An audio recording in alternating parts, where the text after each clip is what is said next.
दोस्तों, middle class family से belong करती रिया रातों दिन ये सपना देख रही थी कि मुझे जल्द से जल्द फेमस होना है। तो 16 साल की रिया पढ़ाई में तो एवरेज थी, लेकिन उसके पास एक्टिंग का टैलेंट था, जिसके चलते वो फेमस हो सकती थी। लेकिन उसकी कम उम्र और कम एक्सपीरियंस की वजह से कामयाबी मिलना मुश्किल था। और चलो मान लें कि वो किसी अच्छे थिएटर एक्टिंग ग्रुप से जुड़कर फेमस हो भी जाती, तो भी ज्यादा से ज्यादा अपने शहर में। लेकिन उसे तो हासिल करना था वो मुकाम जिससे उसे उसका शहर ही नहीं बल्कि पूरी दुनिया पहचाने। इसके अलावा एक प्रॉब्लम ये भी थी कि घर वालों को उसका ये सपना समझ ही नहीं आ रहा था। उनके लिए तो ऐसी कामयाबी के बारे में सोचना भी बहुत दूर की बात थी। ऐसे में अब रिया को ही ढूंढना था वो तरीका जिससे वो एक्टिंग की दुनिया में एक जाना माना चेहरा बन सके। तो अपने कुछ दोस्तों से बात करके उसको ये तो पता चला कि इसके लिए डिजिटल वर्ल्ड में एंटर होना ही सबसे बेहतर ऑप्शन होगा, क्योंकि वही एक ऐसी जगह है जहां उम्र और एक्सपीरियंस नहीं बल्कि टैलेंट देखा जाता है, जहां जान पहचान नहीं बल्कि मेहनत देखी जाती है, और जिसके लिए इन्वेस्टमेंट के नाम पर सिर्फ वक्त और जुनून लगता है। लेकिन ये डिसाइड करने के बाद अब उसे चाहिए था एक प्रॉपर तरीका और डिजिटल वर्ल्ड में ग्रो होने का मोटिवेशन, जिसके लिए उसने कुछ जाने माने डिजिटल क्रिएटर्स की इंस्पायरिंग स्टोरी सुनी, जिससे उसे पता चला कि आखिर उसे क्या करना है और कैसे करना है। तो क्या आप भी एक फेमस क्रिएटर बनना चाहते हैं और जानना चाहते हैं कि आखिर ऐसा क्या सीखा रिया ने? तो उसके लिए बुक सुननी है, जो कि डिजिटल क्रिएटर्स के लिए किसी धर्म ग्रंथ से कम नहीं है। इसकी इंस्पायरिंग स्टोरी सुनकर आप मोटिवेट तो होंगे ही, साथ ही आपको इसकी पूरी इंफॉर्मेशन मिल जाएगी कि आखिर किस तरह से एक फेमस डिजिटल क्रिएटर बना जा सकता है। तो आइए जानते हैं कि ऐसा क्या किया भुवन बाम, आशीष चंचलानी, प्राजक्ता कोहली और यशराज मुखाटे जैसे क्रिएटर्स ने।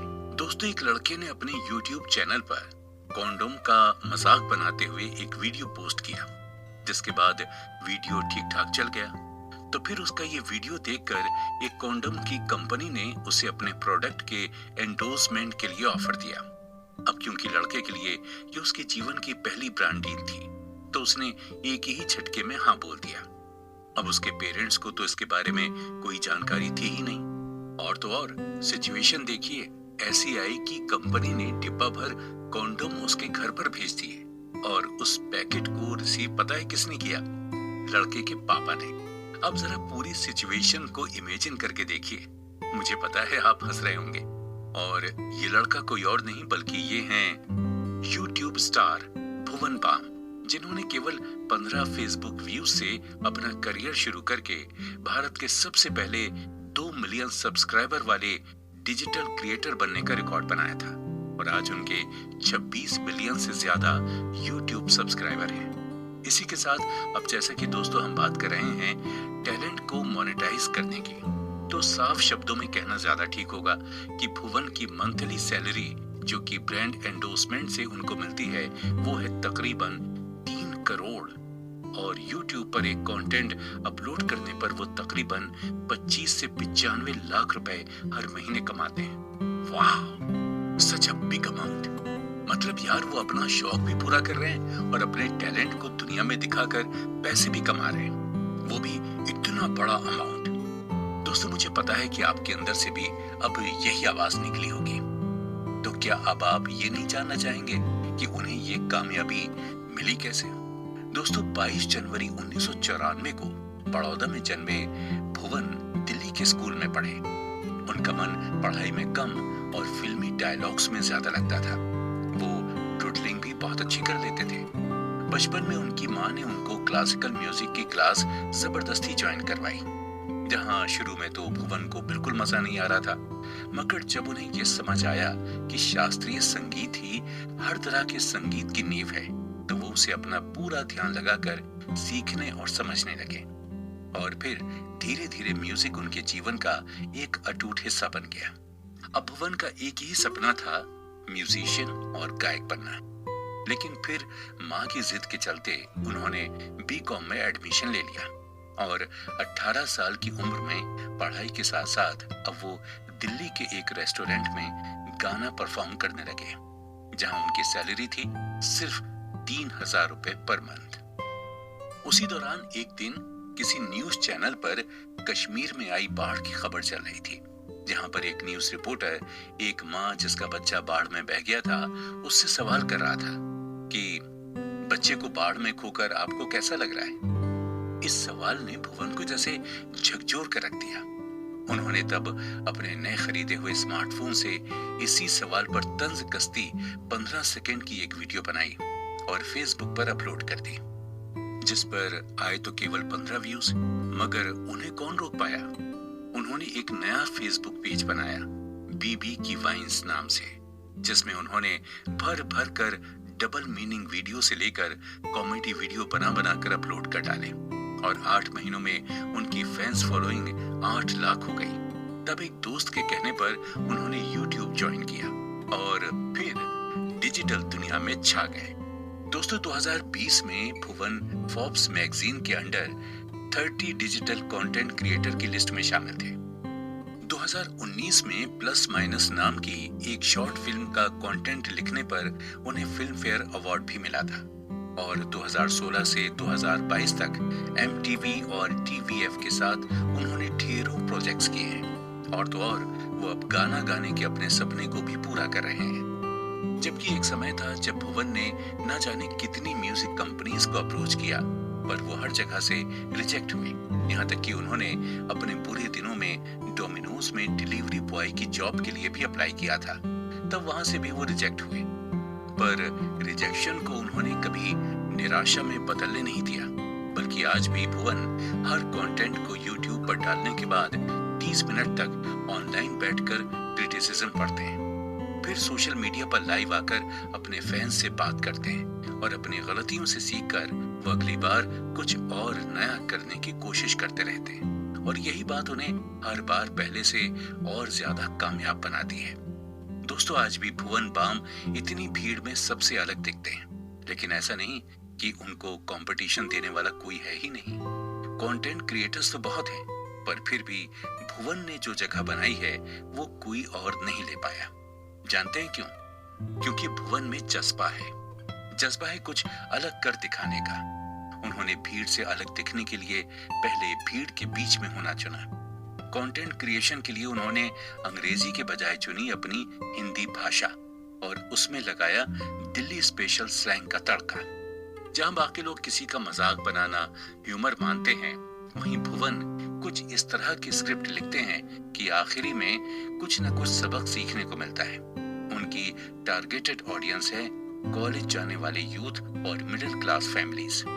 उनके वीडियोस हमारी ही रोजमर्रा की समस्याओं पर बने होते हैं, जिसमें एक तरह का सटायर होता है। अगर आप उन्हें देखते हैं तो आपको जरूर पता होगा कि भुवन ने अपनी स्क्रिप्ट में जो 19 कैरेक्टर्स दिखाए हैं, जिन्हें देखने पर लगता है कि अरे यार ये तो मेरे ही घर और आस पड़ोस की बात हो रही है।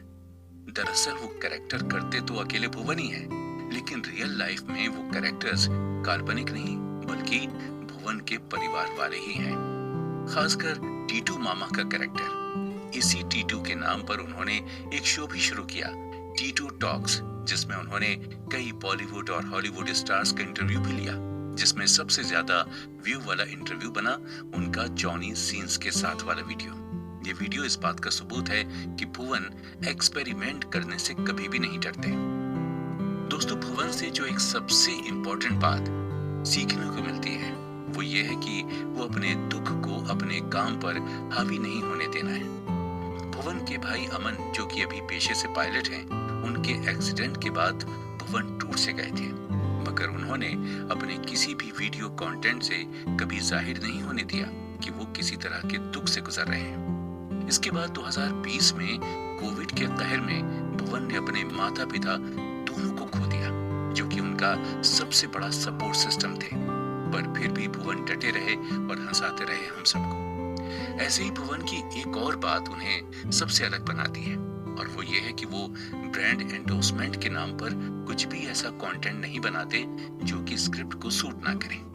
उनके चुने हुए ब्रांड उनकी स्क्रिप्ट में आसानी से फिट बैठने वाले होते हैं। जैसे कॉन्डोम वाली ब्रांड को प्रमोट करना भी अनप्रोटेक्टेड सेक्स और सेक्सुअल अवेयरनेस का हिस्सा था, लेंसकार्ट का प्रमोशन वो अपनी स्क्रिप्ट कैरेक्टर को लेंसकार्ट के ग्लासेस पहनाकर करते हैं, यानी कि उनकी वीडियो में कोई भी ब्रांड की एंडोर्समेंट जबरदस्ती थोपी हुई नहीं लगती। इससे ये पता चलता है कि ये सिर्फ भुवन और उनकी टीम के लिए कमाने भर की बात नहीं, बल्कि लोगों को अपने साथ बांधे रखने की बात है, विश्वास पर खरा उतरने की बात है। इस किताब के लेखक हर्ष और मनीष ने जब किताब लिखते वक्त भुवन से बात की थी, तो भुवन ने बताया कि किस तरह से वो शुरू में वीडियोस केवल मस्ती के लिए बनाते थे, मगर अब उन्हें ये सब एक सोशल जिम्मेदारी सा लगता है। वो हर वीडियो, हर कंटेंट में कुछ मीनिंगफुल डालने की कोशिश करते हैं। भुवन कहते हैं कि जिस दिन आपने अपने आप को 30 मार खान समझ लिया, वो दिन डिजिटल दुनिया में आपका आखिरी दिन होगा, क्योंकि यहाँ हर पल नया चाहिए, हर पल अनोखा चाहिए। कंटेंट भले ही कम हो, पर क्वालिटी कंटेंट हो।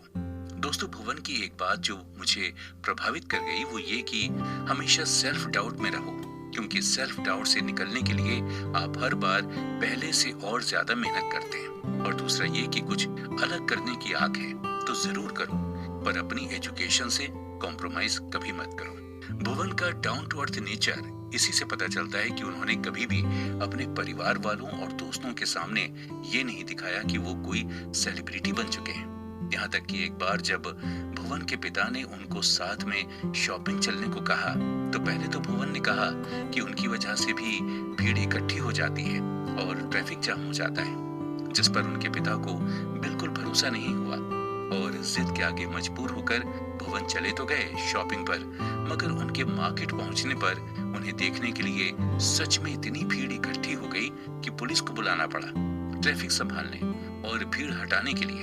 यहाँ तक कि पुलिस ने ही भीड़ में गुम हुए भुवन के माता पिता को खोज कर दिया। बताइए, हम में से अगर ऐसा वाकया किसी के साथ हो तो हम तो अपने आप को भाई क्लाउड 9 पर समझेंगे। तो दोस्तों, इसी से आप अंदाजा लगा लीजिए कि भुवन किस नेचर के हैं, क्योंकि बेफिक्र होकर ही आप अपने काम से ईमानदारी दिखा सकते हैं। दोस्तों, प्रेशर में तो बस चावल से खिचड़ी बनती है, मगर बिरयानी का स्वाद तो धीमी आंच पर ही आता है। क्यों दोस्तों, आ गया ना मुंह में पानी। तो भाई, ये थी भुवन बाम की कहानी, और अब अगले एपिसोड में हम जिस डिजिटल क्रिएटर की कहानी सुनने वाले हैं, उन्होंने तो अपनी लाइफ में अमीरों वाले कंफर्ट को ठुकरा कर स्ट्रगल को चुना है।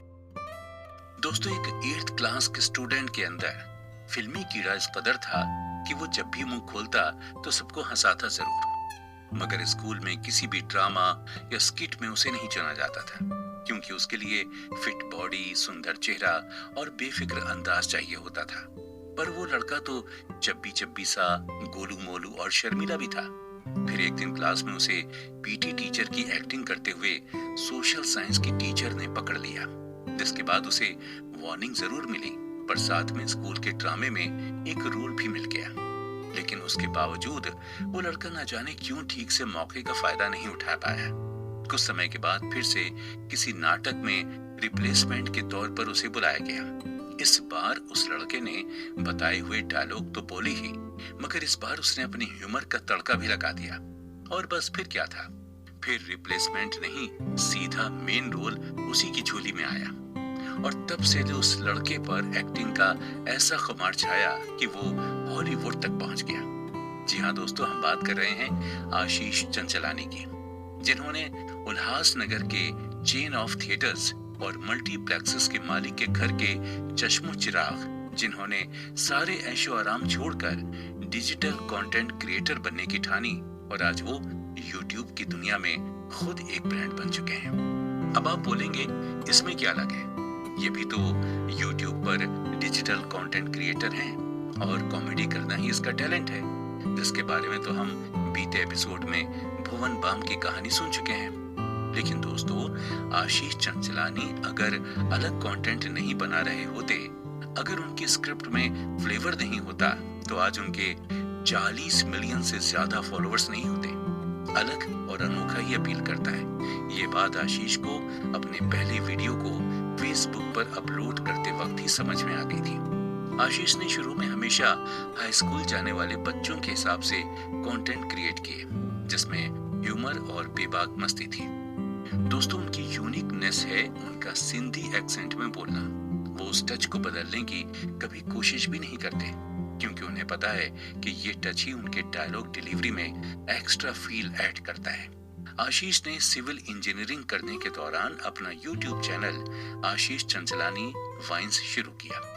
पढ़ते पढ़ते कई बार उन्हें ऐसा लगा कि उन्हें पढ़ाई छोड़कर एक्टिंग कर लेनी चाहिए, मगर घर वालों के पूरे सपोर्ट के चलते उन्होंने अपनी एजुकेशन से कॉम्प्रोमाइज नहीं किया। अपने अनूठे content, perfect timing of dialogue delivery और चार्मिंग लुक एंड एक्सप्रेशन से आशीष ने अपना एक अलग मुकाम बनाया है। आज बॉलीवुड के जाने माने एक्टर्स के साथ आशीष कोलैबोरेट कर रहे हैं। यहाँ तक कि आशीष ने हॉलीवुड के मार्वल स्टूडियोज के साथ भी काम किया और साथ ही मैन इन ब्लैक में कैमियो रोल भी परफॉर्म किया। दोस्तों, एक साधारण सा लड़का जिसे बोलने में भी शर्म आती थी, और आज वो कहां से कहां पहुंच गया। और सिर्फ पहुंचा ही नहीं, आज भी वहां टिका हुआ है, वो भी सिर्फ अपने साधारण स्वभाव की वजह से। दोस्तों, अपने करियर की शुरुआत में तकरीबन 2 साल तक आशीष यूट्यूब पर कंटेंट तो डालते थे, पर उन्हें मिलता कुछ भी नहीं था। तो आप समझ सकते हैं कि रोज 14 से 18 घंटे मेहनत करके बनाया गया वीडियो और कमाई के नाम पर 1 पैसा भी नहीं। हम और आप होते तो डीमोटिवेट होकर कब का छोड़ देते, मगर आशीष ने हार नहीं मानी। हालांकि बीच में ऐसा वक्त भी आया कि आशीष को लगा यार सब छोड़ देना चाहिए, कमाई तो कुछ हो ही नहीं रही। मगर तब उनके पिता ने उनसे कहा, तुम्हारे 2000 फॉलोअर्स हैं, जो तुम्हें देखते हैं उनके लिए काम करते रहो, और आने वाले कुछ सालों में डिजिटल प्लेटफॉर्म ही तरक्की करने वाला है। बस फिर क्या था, जैसे पिता के रूप में माँ सरस्वती उनसे बात कर रही है। उसके बाद आशीष को स्टार स्पोर्ट्स से एंडोर्समेंट का ऑफर मिला और पहली बार 70,000 जितना बड़ा अमाउंट आशीष ने कमाया। और पैसे से बड़ा तो वैसे भी कोई मोटिवेशन नहीं होता। और उसके बाद तो आशीष ने ऐसे ऐसे कंटेंट दिए जिसका कोई जवाब ही नहीं। दोस्तों, इंडस्ट्री में आशीष के भी कॉम्पिटिटर्स कम नहीं है, मगर आशीष का मानना है कि वो खुद को किसी से कंपेयर करना ही नहीं चाहते। उन्हें बस अपनी ऑडियंस और फॉलोअर्स को खुश करना है। इसीलिए हर बार कंटेंट स्क्रिप्ट लिखने से पहले वो इंस्टाग्राम पर अपनी ऑडियंस और फॉलोअर्स से बात करते हैं। उनसे पूछते हैं कि वो लोग अब आगे क्या देखना पसंद करेंगे, उन्हें पिछले वीडियो में क्या अच्छा नहीं लगा। और इस मामले में आशीष एकदम ट्रांसपेरेंसी रखते हैं। इसके साथ साथ आशीष एक और बात एकदम ट्रांसपेरेंट रहते हैं, और वो ये कि जब भी अपनी किसी वीडियो में किसी ब्रांड की एंडोर्समेंट करते हैं तो वो सीधा सीधा बता देते हैं, इस्तेमाल जरूर कीजिएगा भाई, क्योंकि इन्होंने हमें पैसा दिया है। जो कि मजाक मजाक में बोला गया सच होता है। ऑडियंस को उनकी ये बात बहुत ही पसंद आती है कि एक तो वो ऐसी कोई भी ब्रांड प्रमोट नहीं करते जो किसी तरह की एडिक्शन या लत से जुड़ी हो, और ऊपर से वो प्रमोट करते हैं उसको भी खुलकर बता देते हैं। दोस्तों, आशीष ने रेप के अगेंस्ट भी एक शॉर्ट वीडियो बनाया था, जिसमें उन्होंने पोर्न एक्ट्रेस का दर्द भी बताया था। उन्होंने पोर्न की लत और पोर्न की वजह से होने वाले सेक्सुअल अब्यूज के खिलाफ अपनी तरफ से आवाज उठाई थी, जो कि आसान नहीं था, क्योंकि ऐसे सेंसिटिव टॉपिक उठाकर अपनी बात को रखना सबके बस की बात नहीं होती। और अगर आप इस सेंसिटिव टॉपिक के बारे में जानना चाहते हैं तो आप कुकू एफएम पर अवेलेबल एक और book summary the porn myth सुन सकते हैं। खैर दोस्तों, अब आशीष डिजिटल दुनिया में उभरता एक सितारा है, तो उसे तो कोई तकलीफ ही नहीं होगी लाइफ में। हम में से ज्यादातर लोग यही सोचते हैं, लेकिन ऐसा हो ही नहीं सकता। अगर हम ज्यादा पास्ट में ना जाते हुए 2020 के कोविड के दौर की बात करें, तो वो आशीष के लिए डिप्रेशन और तकलीफ का समय बनकर आया था, और उस पर सुशांत सिंह राजपूत के अचानक चले जाने की वजह से वो डिप्रेशन के शिकार हो गए थे। उनके परिवार, दोस्तों, सब ने समझाने की कोशिश की, मगर कोई फायदा नहीं हुआ। फिर एक दिन आशीष ने सोचा लाइव आकर अपने फैंस और फॉलोअर्स से अपना दर्द बांट लूं। उनके लाइव वीडियो को जैसे भगवान स्वयं सुन रहे थे। और पता है भगवान ने आशीष की मदद के लिए किसे भेजा? गौर कीजिएगा, गोपाल दास जी को। गौर गोपाल दास जी ने आशीष का वो वीडियो देखा और उन्हें लगा कि आशीष को इस वक्त मदद की बहुत ज्यादा जरूरत है। उन्होंने उस रात आशीष को कॉल करके बात की और उसके बाद लगातार अगले 3 दिनों तक आशीष की काउंसलिंग की, जिससे आशीष में एक पॉजिटिव बदलाव दिखने लगा। और उसके बाद आशीष ने रक्षाबंधन के वीडियो के साथ कमबैक किया। उसके बाद तो लगातार रिकॉर्ड ब्रेक कंटेंट आशीष देते रहे और आज भी हर कामयाब वीडियो के बाद वो गौर गोपाल दास जी को थैंक यू मैसेज करना नहीं भूलते। दोस्तों, अच्छे बुरे लम्हे हम सबके जीवन में आते हैं, मगर जरूरी ये है कि हम उन पलों से लड़ते कैसे हैं, निकलते कैसे हैं। आशीष ने भी ऐसे ही कई सारे चैलेंजेस का सामना किया। बचपन में जिस बच्चे के खाने पीने, उठने बैठने, यहाँ तक कि कपड़े पहनने के तरीके से भी जो रिश्तेदार चिढ़ते थे, आज वो सारे रिश्तेदार आशीष का नाम आते ही खुद को उनसे जोड़ना नहीं भूलते। हाँ भाई, कामयाबी चीज ही ऐसी है। पर हाँ, इस कामयाबी को आशीष ने भी भुवन की ही तरह कभी भी हावी नहीं होने दिया। दोस्तों, इस किताब के लिए हर्ष और मनीष को दिए इंटरव्यू में आशीष ने जिक्र भी किया है कि ये फॉलोवर्स, ये ऑडियंस पर ही उनकी कामयाबी टिकी हुई है। ये सब गए मतलब आपका करियर भी डूबा। तो हम डिजिटल कंटेंट क्रिएटर्स जो कुछ भी हैं, इसी ऑडियंस और इन्हीं फॉलोवर्स की वजह से ही है। दोस्तों, ब्रांड एंडोर्समेंट से तकरीबन 4 करोड़ और YouTube से हर महीने तकरीबन 30 लाख के आसपास कमाने वाले आशीष ने एक अमीर परिवार में चांदी का चम्मच लेकर पैदा होने का गर्व हासिल किया। क्या स्ट्रगल करेगा बोलने वालों को मुंह तोड़ जवाब दिया है। इसीलिए कभी भी आप अपने टैलेंट को अंडर एस्टिमेट मत कीजिए। आपके बारे में आपसे बेहतर राय और कोई बना ही नहीं सकता। तो करिए मन की और सुनिए तो किसी की भी नहीं, क्योंकि हमें हमारे मन की आवाज जो सुनी है, क्योंकि our heart is always right. अरे हाँ दोस्तों, इसी बात से याद आया कि the way to someone's heart is from his और हर स्टमक।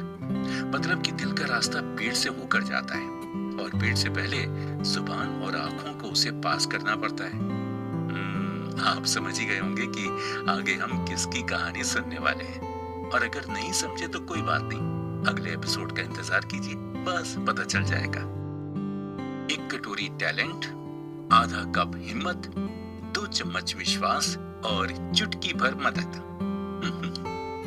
दोस्तों, क्या लगा था फिर कोई कहानी सुनने को मिलेगी? जी नहीं, इस एपिसोड की शुरुआत कहानी से नहीं बल्कि एक बेहद ही भद्दे और कड़वे सच से करते हैं। दोस्तों, हमारे परिवार और आसपास कई सारी फीमेल्स ऐसी होंगी जिन्होंने परिवार और बच्चों के लिए खुद अपने बने बनाए करियर को छोड़ दिया, पर एक वक्त के बाद उनके पास पछताने के अलावा कुछ नहीं रह गया।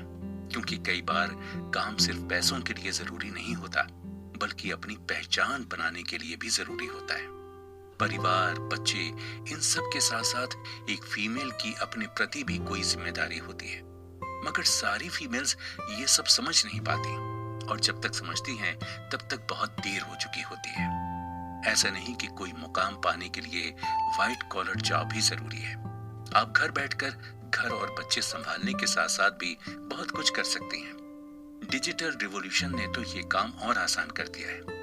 और अब हम जिस सेलिब्रिटी की बात करेंगे वो कोई और नहीं बल्कि एक लोअर मिडिल क्लास घर की महिला है, जो पति को ऑफिस भेजती हैं, बच्चों को स्कूल और घर भर के काम भी करती हैं और फिर फ्री होकर ढेर सारी रेसिपीज पर रिसर्च करती हैं, बाजार जाती हैं, राशन खरीदती हैं और रात को बच्चों के सोने के बाद YouTube पर अपनी रेसिपीज के वीडियोस बनाकर अपलोड करती हैं। जी हाँ दोस्तों, हम बात करेंगे कलकत्ता में जन्मी कविता सिंह के बारे में। एक लोअर मिडिल क्लास फैमिली के 7 भाई बहनों में चौथे नंबर की कविता, जिसको हमेशा से ही बचपन में किचन की ही ड्यूटी मिलती। मतलब तेरा मुझसे है पहले का नाता कोई की तरह कविता का किचन से पुराना नाता था। कॉलेज के बाद ट्यूशन के साथ साथ कविता माँ की एब्सेंस में पूरा किचन देख लेती थी और माँ की तरह ही उन्हें खाने में अलग अलग एक्सपेरिमेंट्स करना बेहद पसंद था। पोस्ट ग्रेजुएशन के बाद कविता ने कॉर्पोरेट जॉब ज्वाइन ही की थी कि घर में शादी की बात चलने लगी और कविता की शादी मनीष से हो गई। शादी के बाद कविता मनीष के साथ यूके चली गई। अब यूके में इंडियन खाना तो मिलता नहीं और मिलता भी है तो वो हमारे लोकल फूड जैसा तो स्वादिष्ट नहीं होता, तो कविता ने उसे घर पर ही YouTube पर देख देख कर बनाना शुरू कर दिया। उन्हीं दिनों खाना बनाते बनाते उनकी नन्ही आंखों में एक ख्वाब आया कि काश किसी दिन मैं भी अपना YouTube चैनल शुरू कर सकूं। इसके कुछ सालों के बाद कविता और उनके पति अपने बेटे के साथ इंडिया वापस आ गए। पूना में सेटल हो गए। कविता बेटे के प्री स्कूल जाने के बाद बहुत ही बोर होने लगी। यानी कि अब तक जिसे बाल बनाने की फुर्सत नहीं मिलती थी, अब इतना वक्त खाली मिलने लगा कि उन्हें काम करने की इच्छा हुई। तब उन्होंने अपने पति मनीष से बात की। मनीष ने उनके जीवन में उनके सपनों को पूरा करने वाली पहली नींव रखी, ये कहकर कि कुछ भी पैसों के लिए मत करो, जो तुम्हें खुश कर सके वो करो। बस फिर क्या था, कविता ने वो किया जो वो सब कब से करना चाहती थी, अपना YouTube चैनल शुरू किया। कविता ने दोस्त से उधार में लिए ट्राइपॉड पर लंच में बना रही भिंडी का वीडियो शूट किया। उसे दोस्त और पति से एडिट करना सीखा और फिर उन्हें अपना पहला वीडियो एडिट करने में 10 दिन लगे। पर कविता ने फाइनली वो वीडियो YouTube पर अपलोड किया, जिस पर सिर्फ दोस्तों और परिवार वालों के व्यूज थे। पर कविता रुकी नहीं, वो रोज कुछ न कुछ बनाती और वीडियोस अपलोड कर देती। ऐसे ही 6 महीने तक लगातार वो वीडियोस अपलोड करती रहीं। फिर एक दिन उन्हें पता चला कि YouTube ने उनके अकाउंट में $1 ट्रांसफर किया है। मतलब 6 महीने की मेहनत का फल सिर्फ $1। दोस्तों सच सच बताइएगा कि अगर उनकी जगह आप होते तो क्या करते? मगर कविता जी ने बिल्कुल उसके उल्टा किया। उन्होंने इस कमाई से खुश होकर पिज्जा पार्टी रखी घर पर, जिसमें तकरीबन 2000 रुपए का खर्च हुआ। अब इस बात से ही समझिए कि वो कितनी पॉजिटिव और जिंदा दिल इंसान है। और ऐसे इंसान के साथ तो भगवान भी कुछ गलत नहीं होने देता। अगले दिन कविता ने गुलाब जामुन की रेसिपी का वीडियो अपलोड किया, पर ये गुलाब जामुन खोए से नहीं बल्कि ब्रेड से बने थे। ये थी कविता की अलग सोच की पहली सीढ़ी। बस हो गया वीडियो वायरल। 1 महीने तक लगातार 1 लाख व्यूज रोज मिल रहे थे और इस तरह से उनकी लाइफ में आया असली टर्निंग पॉइंट। अब तो पुराने वीडियोस पर भी व्यूज बढ़ने लगे। कुछ ही महीनों में कविता के 6 लाख सब्सक्राइबर हो गए। फिर आया 2020 कोविड का साल, पर कविता के लिए ये साल जैसे कुछ नया लेकर आया। लोग बाहर का खाना खा नहीं रहे थे। न जाने कितने सारे बैचलर्स घर से दूर हो गए थे, जिन्हें खाना बनाना नहीं आता था। कविता ने उन सब के लिए आसान बेसिक कुकिंग वीडियोस बनाए, जैसे दाल चावल बनाना, आटा गूंथने से लेकर रोटी बेलना और सेकना तक। आसान सब्जियां जिसे देखकर कोई भी आसानी से पेट भरने लायक कुकिंग कर सके। साथ ही उन्होंने बहुत ही आसान तरीके से बनने वाली मिठाइयों और नमकीन के भी वीडियोस डाले। लेकिन दोस्तों कुकिंग के वीडियोस तो और भी बहुत सारे अवेलेबल हैं इंटरनेट पर, मगर कविता के वीडियोस में ऐसा क्या है जो उनके सब्सक्राइबर्स 9 लाख हो गए? दरअसल उनके वीडियोस में बाकियों से अलग ये है कि वो एकदम लग्जरी इंग्रेडिएंट नहीं डालती। वो ढूंढती हैं उसका सब्स्टिट्यूट, जो हमारे किचन में आसानी से अवेलेबल हो। कविता रेसिपीज को सिंपल बनाने की कोशिश करती हैं, ताकि ऐसे कि कोई भी आसानी से उसे बना सके। दोस्तों आपने अक्सर नोटिस किया होगा कि हमारी मम्मी या हम खुद जब कोई कुकिंग शो देखते हैं तो उसमें कुछ ऐसे टर्म्स होते हैं जो हमें बेहद कंफ्यूजिंग लगते हैं, जैसे कि थोड़ा गर्म कर लें, जरा सा नमक, जरा सा मसाला, आधा कप दूध, आधा कप दही, 2 चम्मच तेल।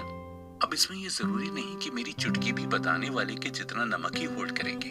उनका कप मेरे कप जैसा ना हुआ तो, अच्छा चम्मच बड़ा या छोटा हुआ तो, कितना गर्म जब तक खाना जल नहीं जाता या हाफ कुक्ड नहीं रह जाता।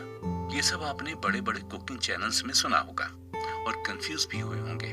पर कविता के वीडियोस में एक एक छोटी से छोटी चीज की डिटेल में जानकारी दी होती है, ताकि बनाने वाला समझ सके कि एग्जैक्ट कितना और क्या लेना है। अच्छा साथ ही साथ कविता ये भी ध्यान रखती हैं कि वीडियो कहीं से भी बोरिंग ना लगे, और वो सारे वीडियोस हिंदी में ही बनाती हैं ताकि सबको आसानी से समझ में आ सके।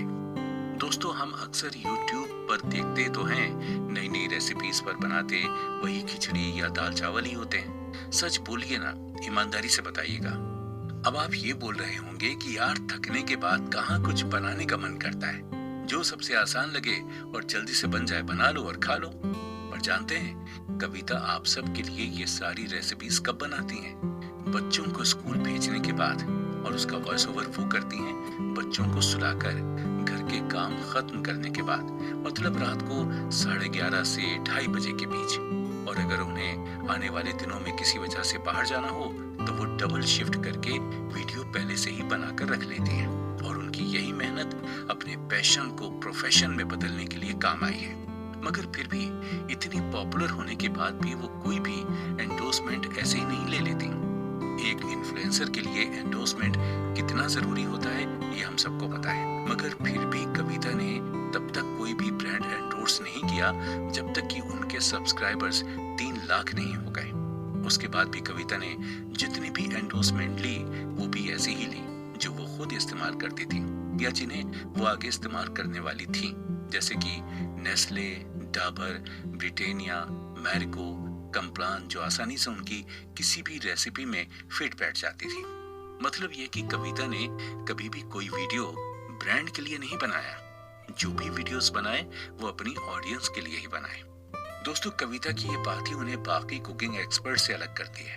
उनका हंसता मुस्कुराता चेहरा जो हमारे ही बीच का जैसा लगता है, जिसका किचन बिल्कुल हमारे जैसा है, कोई हाई फाई लग्जरियस लुक वाला नहीं, जिसमें एकदम ऑर्डिनरी सी चीजें इस्तेमाल करके एक नई डिश तैयार करने की कोशिश की जाती है ताकि हर कोई अपने घर का मास्टर शेफ बन सके। पर कविता के लिए ये सब अकेले कर पाना आसान नहीं था। ऑथर्स ने किताब में ये बहुत ही गर्व से बताया है कि कविता के कामयाब सफर में उसके साथ थी उनकी पहली गुरु उनकी माँ, और दूसरे उनके सबसे बड़े सपोर्टर और क्रिटिक उनके पति मनीष। माँ कविता को नए नए इंग्रेडिएंट इस्तेमाल करने के लिए प्रेरित करती थी, तो पति उनको चख कर उनके सबसे बड़े फूड क्रिटिक बनते थे। मनीष तो कविता को अपने वीडियोस के टाइटल रखने में भी मदद करते हैं। कविता के ऑलमोस्ट सारे वीडियोस के टाइटल्स मनीष ने ही रखे। वो कहता है ना कि नाम पढ़कर अगर किसी ने वीडियो खोल लिया तो समझिए कि आधी जंग तो आप जीत ही गए। एक औरत के लिए ऐसा सुपर सपोर्टिव पति क्या मायने रखता है, ये तो कोई बताने वाली बात नहीं है। जहां औरतें अपना सारा करियर घर परिवार के लिए दांव पर लगा देती हैं, वहां ऐसा सपोर्ट पाकर ही एक औरत डिजिटल कंटेंट क्रिएटर बन सकती है और अपने दम पर एक अलग जगह बना सकती है। कविता ने $1 कमा कर भी जो खुशी दिखाई, उससे ये साबित हो जाता है कि वो वीडियो बस अपने ऑडियंस के लिए ही बनाती है। और आज भी जब कोई इंटरव्यूअर कविता से उनकी अर्निंग के बारे में पूछता है तो वो एक सीधा सा जवाब देती है कि मैं लगभग उतना कमा लेती हूँ जितना मेरे पति कमाते हैं। क्योंकि कविता ज्यादा ब्रांड एंडोर्स नहीं करती तो उनकी कमाई बाकी डिजिटल क्रिएटर से कमी होगी, मगर दर्शकों के दिल में जगह तो सबसे ज्यादा उन्होंने ही बनाई है। दोस्तों, इसी सिलसिले को आगे बढ़ाते हुए अब अगले एपिसोड में हम उस सेलिब्रिटी की बात करेंगे जो पैदा ऐसे अमीर घर में हुए जो कुछ साल बाद बर्बाद हो गया और मुंबई की चौल में आकर रहने लगा। यहाँ तक कि एक वक्त तो उनकी लाइफ में ऐसा भी आया कि सिर ढकने के लिए उनके पास कोई जगह नहीं थी, तो वो कुछ वक्त तक स्टेशन के प्लेटफॉर्म पर भी सोए। मगर आज तो उनका बिजनेस यूएस तक फैला हुआ है। लेकिन ये कोई बिजनेसमैन नहीं, ये भी डिजिटल कंटेंट क्रिएटर ही हैं, पर हैं एकदम यूनिक। आत्मज्ञानम समारंभः तितिक्षा धर्म नित्यता यमर्थानाप कर्षन्ति सावय पंडित उच्यते। बताते हैं आपको मतलब भी बताते हैं। दोस्तों, विदुर जी द्वारा लिखे गए इस श्लोक का मतलब है कि जो इंसान अपनी योग्यता को एकदम अच्छी तरह से जानता हो और उसी के हिसाब से काम करता हो, जिसमें दुख को बर्दाश्त करने की शक्ति हो, जो परेशानियों में भी धर्म को नहीं छोड़ता, ऐसा व्यक्ति ही कामयाब कहलाता है। और ये श्लोक हमारे अगले सेलिब्रिटी के लिए एकदम परफेक्ट है, क्योंकि हमारे जो अगले डिजिटल कंटेंट क्रिएटर हैं उन्हें पहले से ही पता था अपनी कैपेबिलिटीज के बारे में और वो शुरू से ही उसी के हिसाब से काम करते थे। उन्होंने वैसे दुख भी भरपूर झेले और जब वो डिप्रेशन और लो एस्टीम के दौर से गुजर रहे थे तो उनके अनुसार उन्हें रास्ता भगवान श्री राम ने दिखाया। ओम के चिन्ह को छूकर उनके अंदर की नेगेटिविटी जाती थी और इस तरह बस हो गए वो कामयाब। जी हाँ दोस्तों, अगली पर्सनैलिटी हमारे मौका फेम ब्रो कोड जैसा वीडियो कंटेंट देने वाले रिपब्लिक ऑफ डोंबिवली के निवासी निकुंज लोटिया जी हैं। दोस्तों, आपने इनके वीडियोस तो जरूर देखे होंगे। इनका YouTube पर बी यूनिक नाम से जो चैनल है, उसमें एक वीडियो स्केच कॉमेडी का बेस्ट एग्जांपल है। आज हजारों YouTube कंटेंट क्रिएटर्स में से निकुंज को जो एक अलग पहचान मिली है, वो इसी स्केच कॉमेडी की वजह से ही है। मतलब एक वीडियो में छोटे अलग अलग पार्ट्स होते हैं, एक ही थीम को लेकर स्टोरी में कैरेक्टर बदल कर एक फिल्म की तरह चल रहा होता है, और सब कुछ इतना लाइट और सिंपल कॉमेडी जिसमें कोई डबल मीनिंग नहीं, कोई अब्यूसिव वर्ड्स नहीं, सिर्फ सिंपल कॉमेडी और स्टोरी। लेकिन दोस्तों, ये जरूरी नहीं कि इतनी सिंपल तरीके से हमें हंसाने वाला भी खुशहाल होगा। मतलब उसका जीवन भी उतना ही स्मूथ होगा जितना स्मूथली वो वीडियोस में कॉमेडी इंसिडेंट्स रखते हैं। दोस्तों, निकुंज के पिता का घर कोलाबा में था। मुंबई में उनकी पॉश एरिया में 3 शॉप्स भी थी। और निकुंज जब 2 साल के थे, तब समय ने ऐसा पासा पलटा कि सब कुछ बर्बाद हो गया और उन्हें डोंबिवली शिफ्ट होना पड़ा। उसके बाद तो परिवार ने ऐसे दिन देखे जहां निकुंज की फीस तक का बंदोबस्त नहीं हो पाता था, और निकुंज को 6 घंटे के स्कूल में 6 के 6 घंटे क्लास के बाहर खड़े रहना पड़ता था। हालांकि पढ़ाई में एवरेज होने के कारण वो बैक बेंचर भी थे, जिसके कारण कोई टीचर वैसे भी उन पर ज्यादा ध्यान नहीं देता था। क्लास के बाकी बच्चे भी बस मजाक उड़ाते थे। इस बात से निकुंज इतना टूट गए थे कि उन्हें लगने लगा था कि वो किसी काम के नहीं हैं। पर निकुंज बचपन से ही रोज राम मंदिर जाते थे, और वहां निकुंज जब भी मूर्ति की परिक्रमा करते तो दीवार पर लगे ओम के स्टिकर पर माथा जरूर टेकते, और उन्हें ऐसा लगता जैसे कोई उन्हें ये सब झेलने की शक्ति दे रहा। फिर पता नहीं कैसे निकुंज ने पॉजिटिव एटीट्यूड अपना लिया। अब कोई उनका मजाक बनाता तो वो एकदम अलग नजरिए से देखकर उस पर कोई ना कोई जोक बना लेते। अब वो हर बात का मजाकिया अंदाज में जवाब ढूंढने लगे, जिसने उनके सेंस ऑफ ह्यूमर में एकदम अलग सा बदलाव ला दिया। अब निकुंज क्लास में सबके फेवरेट हो गए। हर कोई उनसे दोस्ती करना चाहता था। अब शायद आप सोच रहे हों कि वहीं से निकुंज ने डिसाइड किया था कि उन्हें कॉमेडियन बनना है, लेकिन ऐसा नहीं है दोस्तों। दरअसल इतने टैलेंटेड लड़के को पता है बनना क्या था? बार टेंडर। टॉम क्रूज की हॉलीवुड मूवी कॉकटेल देखने के बाद उनके दिमाग में बस एक ही धुन सवार थी कि बार टेंडर बनना है, और प्रोफेशनल कोर्स करके वो बार टेंडर बन भी गए थे। फिर वो गोवा गए, जहां उन्होंने 1 साल तक रात में बार टेंडर बनकर काम किया और दिन में वेडिंग प्लानर का काम किया। पर परिवार के प्रेशर बनाने पर वो कुछ समय के बाद वापस डोंबिवली आ गए। अब उन्हें यहाँ सब कुछ जीरो से शुरू करना था। काम मिल नहीं रहा था और घर की माली हालत खराब थी, तो उन्होंने कॉल सेंटर में जॉब कर ली। 20,000 रुपए महीना कमाने वाले निकुंज को कॉल सेंटर के दोस्त ने YouTube पर जिमी टेट्रो का स्केच कॉमेडी का वीडियो दिखाया। उसका निक पर ऐसा असर हुआ कि निक को अपने स्कूल के दिन याद आ गए। बस फिर क्या था, उन्होंने भी बना दिया एक वीडियो जो कि एज यूजुअल हिट नहीं हुआ, क्योंकि पहली बार में किसी क्रिएटर का कंटेंट हिट हो जाए यह रेयर ऑफ द रेयरेस्ट ही होता है। लेकिन निक फिर भी नहीं रुके और वीडियोस बनाते गए। अपने पैशन के लिए उन्होंने जॉब तक छोड़ दी, मगर फिर भी YouTube पर कोई सक्सेस नजर नहीं आ रही थी। निक को अब जरूरत थी पैसों की, क्योंकि बिना राशन घर कैसे चलेगा। और दोस्तों, फिर से इस बार भगवान उनके साथ थे। निक को पुराने कॉन्टेक्ट्स में से कॉल आया CST के क्लब में बार टेंडर की जॉब के लिए। तब निक ने सोचा रात में बार टेंडिंग कर लेंगे और दिन भर YouTube कंटेंट करेंगे। पर एक प्रॉब्लम आ रही थी कि रात में 2 बजे जब तक निक वापस आते, डोंबिवली जाने की आखिरी लोकल जा चुकी होती थी। अब 350 रुपए कमाने वाला इंसान वापसी के लिए हर रोज कैब तो बुक नहीं कर सकता, तो निक स्टेशन के प्लेटफॉर्म पर ही सोने लगे और अगले दिन सुबह पहली लोकल से घर जाने लगे।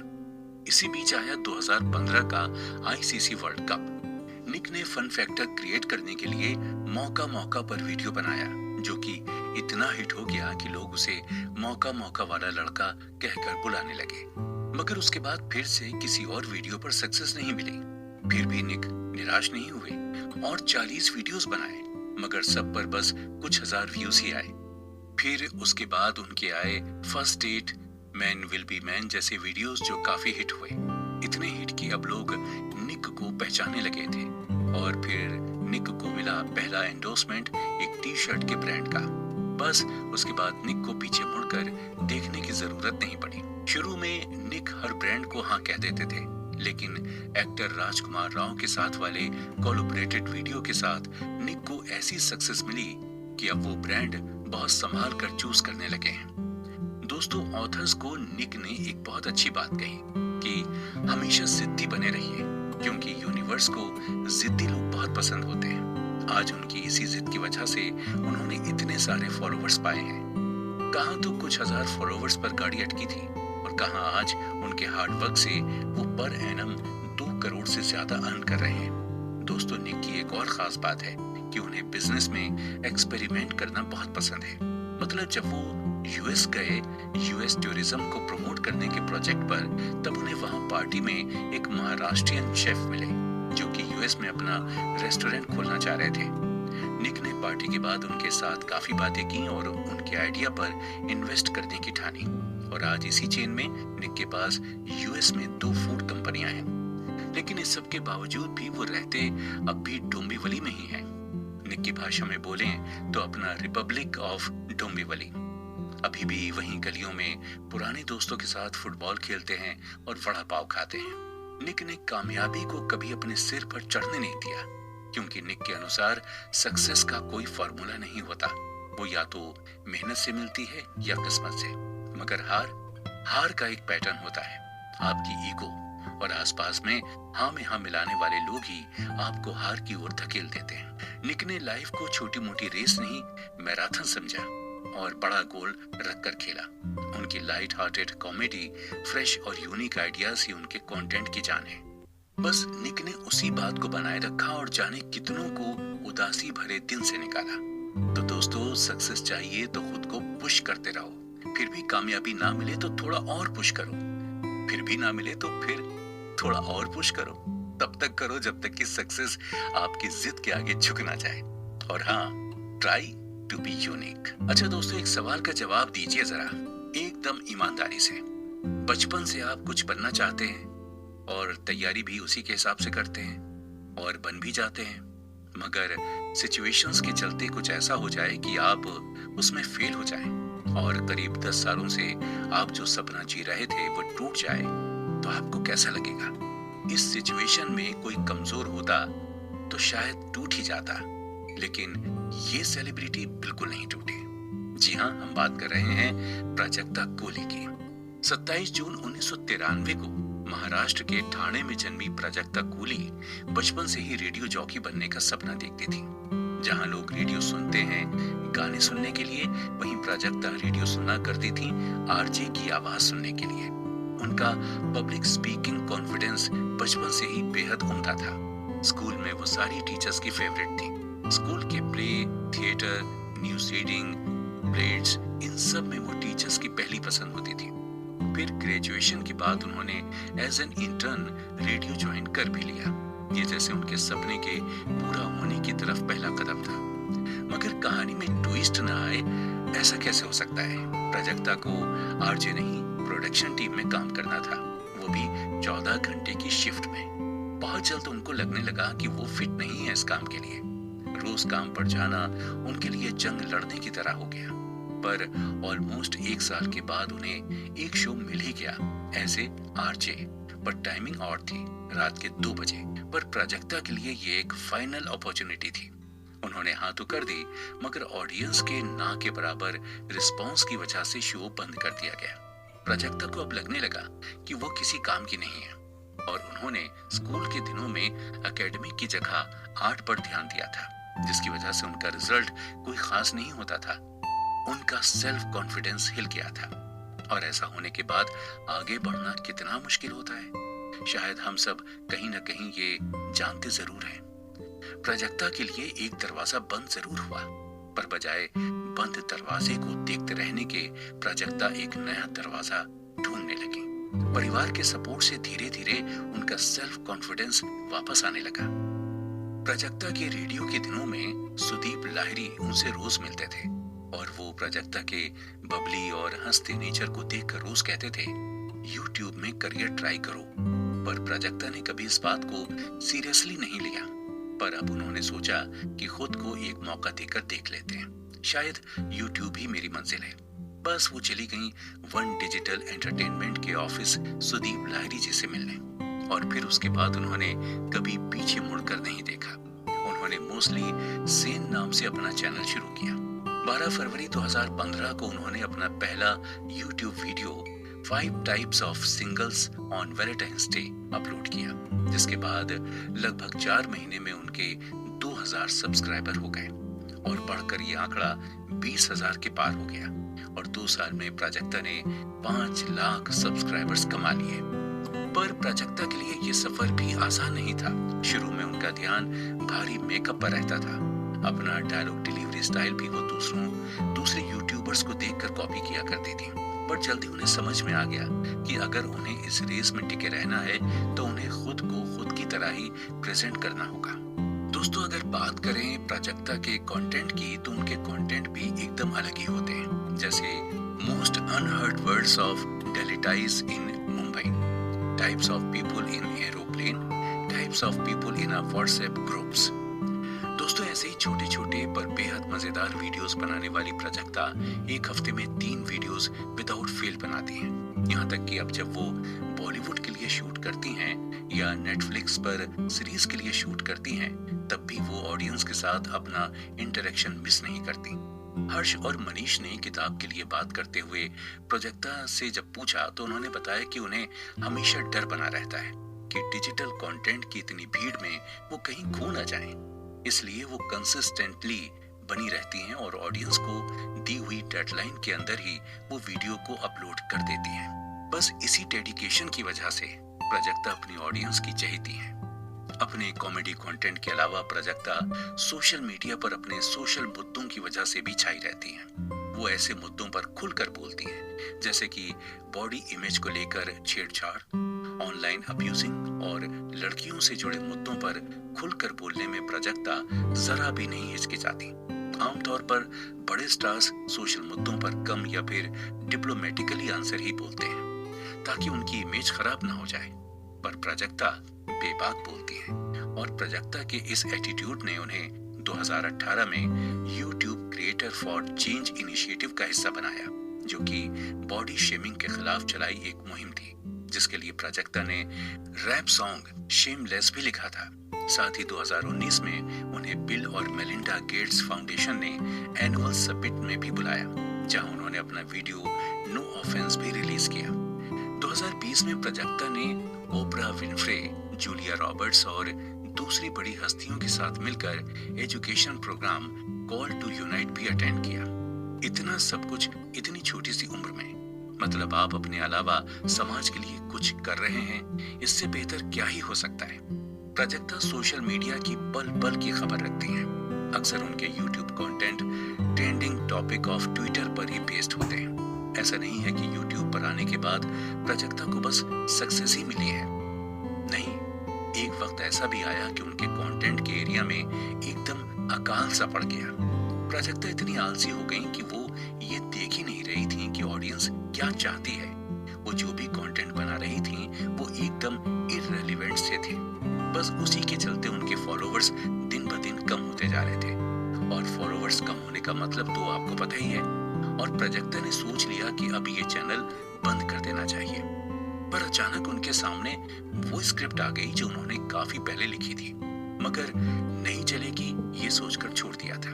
तो हार मानने से पहले एक आखिरी कोशिश के नाम पर उन्होंने वो स्क्रिप्ट चला ली, types of people on WhatsApp groups, जो कि इतनी बड़ी हिट रही कि प्राजक्ता ने क्विट करने का आइडिया छोड़ दिया और अपने वीडियोस में नए कैरेक्टर लेकर आई, जो कि वो खुद ही प्ले करती हैं, जैसे कि अर्चना यानी कि माँ, और मनोज जो कि पिता, और मोन्टू जो कि भाई हैं।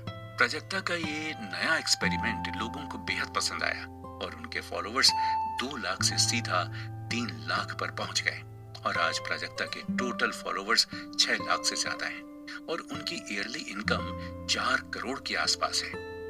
दोस्तों, प्राजक्ता की पूरी जर्नी से ये जरूर पता चलता है कि अगर किसी एम्बिशियस व्यक्ति को करियर में धक्के खाने पड़े, अगर उसका बना बनाया करियर खत्म भी हो जाए, तो ना उनमें ऐसा पोटेंशियल होता है कि वो उसमें से भी कुछ ना कुछ अच्छा ढूंढ निकालेंगे और फिर से खड़े हो जाएंगे जीत का झंडा लेकर। पर उसके लिए उस लेवल का पागलपन चाहिए, क्योंकि जब तक आप पागल नहीं हैं कुछ पाने के लिए, तब तक आप बस ओवर कॉन्फिडेंस में जी रहे होते हैं। बस फिर एक धक्का और सब ढेर। तो इस पागलपन को मिटने नहीं देना है। चीजें परफेक्ट बनाने के लिए लगातार ट्राई करते रहना है, और परफेक्ट हो गई तो ये सोचना है कि इससे और बेहतर भी कुछ हो सकता था क्या।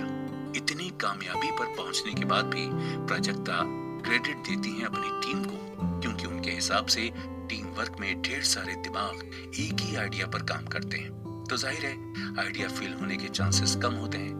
और तो और अगर बात करें ब्रांडिंग की, जो कि इनकम का बहुत बड़ा सोर्स है एक डिजिटल कंटेंट क्रिएटर के लिए, तो प्राजक्ता भी बाकी बड़ी सेलिब्रिटीज की तरह सोच समझ कर ब्रांडिंग करती हैं। स्क्रिप्ट में प्रोडक्ट फिट बैठा तो ठीक, वरना सामान बेचने के लिए मुझे काम नहीं करना।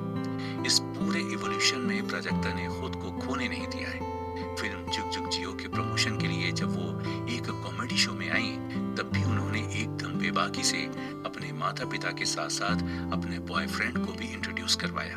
मतलब उनमें सब कुछ एक्सेप्ट करने के गट्स हैं, और यही बात तो चाहिए डिजिटल दुनिया में टिके रहने के लिए। आप क्यों अलग हो और कैसे अलग हो? जब तक दुनिया देखेगी नहीं आपको, तब तक वो आपको फॉलो कैसे करेगी? तो बस प्राजक्ता ने इसी तरह अपना मुकाम पाया है और उस पर टिकी भी रही है। आज Prajakta female comedy content creator की लिस्ट में सबसे ज्यादा अर्निंग सेलिब्रिटी हैं, जिनको कई बार तो बिजी शेड्यूल के चलते ब्रेकफास्ट, लंच और डिनर अलग अलग देशों में करना पड़ता है। बताइए कौन नहीं चाहेगा ऐसी रॉकिंग जिंदगी? कहाँ तो आरजे बनकर सिर्फ आवाज का जादू चलाने का सपना देखने वाली लड़की आज सिंपल और ऑथेंटिक ब्यूटी की मिसाल बनकर यंग जनरेशन की इंस्पिरेशन मॉडल बन गई है। मेहनत और लगन से क्या नहीं होता, बस कोशिश जारी रहनी चाहिए। दोस्तों, मुंबई में रहने वाला 12th का एक ब्राइट स्टूडेंट जो ब्रेकअप की वजह से ऐसा टूटा कि उसका मन पढ़ाई से उठ गया। फिर खाने पीने की अजीब आदतों की वजह से वो फिजिकल प्रॉब्लम से जूझने लगा। जो बच्चा मुंबई में जूडो चैंपियन था, वो इतना ओवरवेट हो गया कि फिर वो किसी भी स्पोर्ट्स में पार्टिसिपेट नहीं कर पाया। और तो और पढ़ाई में भी इतना पीछे हो गया कि धीरू भाई अंबानी जैसे स्कूल में हमेशा आगे रहने वाला वो बच्चा इंजीनियरिंग में फेल हो गया। अपने इस तरह के फेलियर से वो इतना डिप्रेस हो गया कि उसने आत्महत्या करने तक की सोच ली थी। लेकिन समय रहते उसकी माँ ये समझ गई, और फिर माँ के सपोर्ट से उसने फिर से अपनी पहचान बनाने की कोशिश की। पढ़ाई को वापस सीरियसली लेने के साथ साथ अब वो कॉलेज के इवेंट्स और वर्कशॉप मैनेज करने लगा। इस दौरान उसने इंटर्नशिप भी की, जिससे उसे ये तो समझ आ गया कि वो किसी के अंदर रहकर काम नहीं कर सकता, क्योंकि उन्हें ऑर्डर फॉलो करना नहीं आता था। उन्हें तो बनना है एंटरप्रेन्योर, और आज वो एक जाने माने एंटरप्रेन्योर और यूट्यूब पर्सनैलिटी हैं। जी हाँ दोस्तों, ये है फिटनेस फ्रीक और अध्यात्म को मानने वाले बियर बाइसेप और द रणवीर शो के रणवीर अलाहाबादिया। बियर बाइसेप्स पर उनका पहला वीडियो था फिटनेस और परफेक्ट बॉडी को लेकर। अब बताइए, ओवरवेट लड़का जिसकी खुद की लाइफस्टाइल बिगड़ी हुई थी, उसने फिटनेस जैसा टॉपिक कैसे चुना? दरअसल इंजीनियरिंग के दूसरे साल रणवीर को वजन कम करने की धुन सवार हुई। सबने कहा इम्पॉसिबल है, पर रणवीर ठहरे आर्नोल्ड श्वार्ज़नेगर के एकदम कड़क वाले फैन, तो उन्होंने उनको रोल मॉडल बना लिया और मिले बिन्नी श्रीधरन से, जो कि एक फिटनेस कोच हैं। दोनों ने मिलकर इतनी मेहनत की कि रणवीर बन गए 6 पैक्स के हैंडसम हंक। फिर इसी मेहनत को उन्होंने बिजनेस बनाने का सोचा। उन्होंने एक बेसिक ऐप बनाई फिटनेस और योगा क्लासेस के लिए, पर उन्हें चाहिए था कोई इन्वेस्टर। तो वो जब इन्वेस्टर के पास गए तो इन्वेस्टर ने कहा कि दोनों को फाउंडर में से अगर कोई एक फेमस हो जाए यूट्यूब पर, तब जाकर कुछ हो सकता है। तो बस रणवीर ने तय कर लिया और वो यूट्यूब के बारे में सब सीख कर वीडियो अपलोड करना शुरू कर देते हैं। तब बना बियर बाइसेप्स। दोस्तों, इतने सारे फिटनेस चैनल के बीच पता है रणवीर ने ऐसा क्या खास किया अपने चैनल के साथ कि वो एकदम हिट हो गए? उन्होंने उसमें बात की इंडियन वेजिटेरियन डाइट की। इंडियन फिटनेस प्लान की, जो कि ऑलमोस्ट एक देसी तरीका था, क्योंकि विदेशी फिटनेस स्ट्रेटजी अपने देसी लोग फॉलो नहीं कर पाते और प्लान रखे के रखे रह जाते हैं। धीरे धीरे रणवीर के वीडियोस मुंबई भर में फेमस हो गए। अब उन्हें ट्रेनिंग सेशन के लिए भी बुलाया जाने लगा, पर तब तक बिन्नी और रणवीर का पार्टनरशिप इतना अच्छा नहीं चल रहा था, तो उन्होंने फिटनेस ट्रेनिंग के सेशंस लेना बंद कर दिए। पर रणवीर को अब यूट्यूब के लिए काम करने में मजा आने लगा था। 1 साल तक लगातार चैनल पर वीडियोस अपलोड करते रहने के बाद एक दिन उनके अकाउंट में गूगल एडसेंस ने 25,000 रुपए क्रेडिट किए। तब रणवीर को लगा यूट्यूब में पोटेंशियल तो है, तो इसी में पैर जमा लेते हैं। ढेर सारी मेहनत, कामयाबी, फिटनेस, पॉपुलैरिटी और आर्नोल्ड श्वार्ज़नेगर के लिए इतना पागलपन देखकर डिज्नी ने उन्हें कोरिया जाने का मौका दिया, वो भी उनके आइडियल आर्नोल्ड से मिलने के लिए। बोलिए, इसे ही तो कहते हैं ना, जिन खोजा तिन पाइया। दोस्तों, रणवीर की एक बात सबसे अलग है, वो ये कि वो सीखने का एक भी मौका नहीं छोड़ते। यूट्यूब की बारीकियां उनको तन्मय भट्ट ने सिखाई। इंडियन वीडियो गेम के चेहरे विशाल कोंडल से उन्होंने फ्यूचर ऑफ डिजिटल बिजनेस के बारे में सीखा। सिद्धार्थ राय कपूर से मीडिया बिजनेस के बारे में जानकारी ली। मैनेजमेंट गुरु डॉक्टर राधा कृष्ण पिल्लई को तो रणवीर ने अपना मेंटोर ही बना लिया। रणवीर के जीवन में अध्यात्म का अलग और बहुत बड़ा रोल रहा है। उनके कई ब्रॉडकास्ट ऐसे हैं जो अध्यात्म पर बेस्ड हैं। बुक के ऑथर हर्ष और मनीष से बात करते हुए रणवीर ने बताया कि किस तरह खुद रणवीर ने मेडिटेशन और योगा से खुद को काफी हील किया है और अपनी लाइफ में आज वो जो भी हैं उसका क्रेडिट भी वो उसी को देते हैं। Perfect lifestyles, healthy eating habits, daily meditation, yoga practice और ओम चांटिंग, ये सब रणवीर का डेली रूटीन है और अपनी ऑडियंस को भी वो इसे फॉलो करने के लिए कहते हैं। फिटनेस वीडियो से शुरू करते हुए रणवीर बियर बाइसेप्स पर fashion, motivation, health, lifestyle based content डालने लगे, जिससे उनकी फॉलोइंग बढ़ गई और नई ब्रांड डील भी मिलने लगी। ब्रांड्स को और अच्छे से पिच करने के लिए और मार्केट और यूट्यूब को अलग रखने के लिए रणवीर और उनके दोस्त विराज ने मॉन्क ई नाम की एक नई एजेंसी बनाई, जो बाद में प्यूमा, जॉकी, स्केचर्स, स्कोडा जैसे बड़े ब्रांड से जुड़कर उन्हें एंडोर्स करने लगे। काम करते करते विराज, जो कि ब्रांडिंग संभालते थे, उन्होंने रियलाइज किया कि रणवीर की तरह ही बहुत सारे ऐसे इन्फ्लुएंसर्स हैं जिन्हें ब्रांड का सपोर्ट नहीं मिलता। रणवीर और विराज के काफी सारे इन्फ्लुएंसर्स दोस्त थे, जिनके लिए बैकग्राउंड का काम मतलब ब्रांड डील लाना, कंपनी को पिच करना, बने हुए वीडियोस के लूप होल बताना, सोशल मीडिया एल्गोरिदम समझ पाना, ये सब करने वाला कोई नहीं था। तब दोनों ने ये डिसाइड किया कि मोंक ई को और बढ़ना चाहिए ताकि नए इन्फ्लुएंसर्स और यूट्यूबर्स को इन सब एस्पेक्ट्स में मदद मिल सके।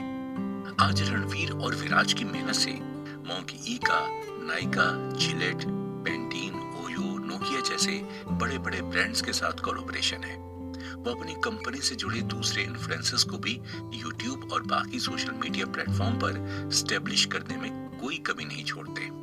रणवीर ने अपने पॉडकास्ट के लिए कई बॉलीवुड स्टार्स के साथ इंटरव्यू भी किए हैं और स्पिरिचुअल गुरुज जैसे श्री श्री रविशंकर, जक्की वासुदेव, गौर गोपाल दास जी के साथ किए गए उनके इंटरव्यू के वीडियोस ने तो सारे रिकॉर्ड ही तोड़ दिए। जिस तरह रणवीर सीखते सीखते आगे आए, उसी तरह वो सिखाने में भी कभी पीछे नहीं हटे।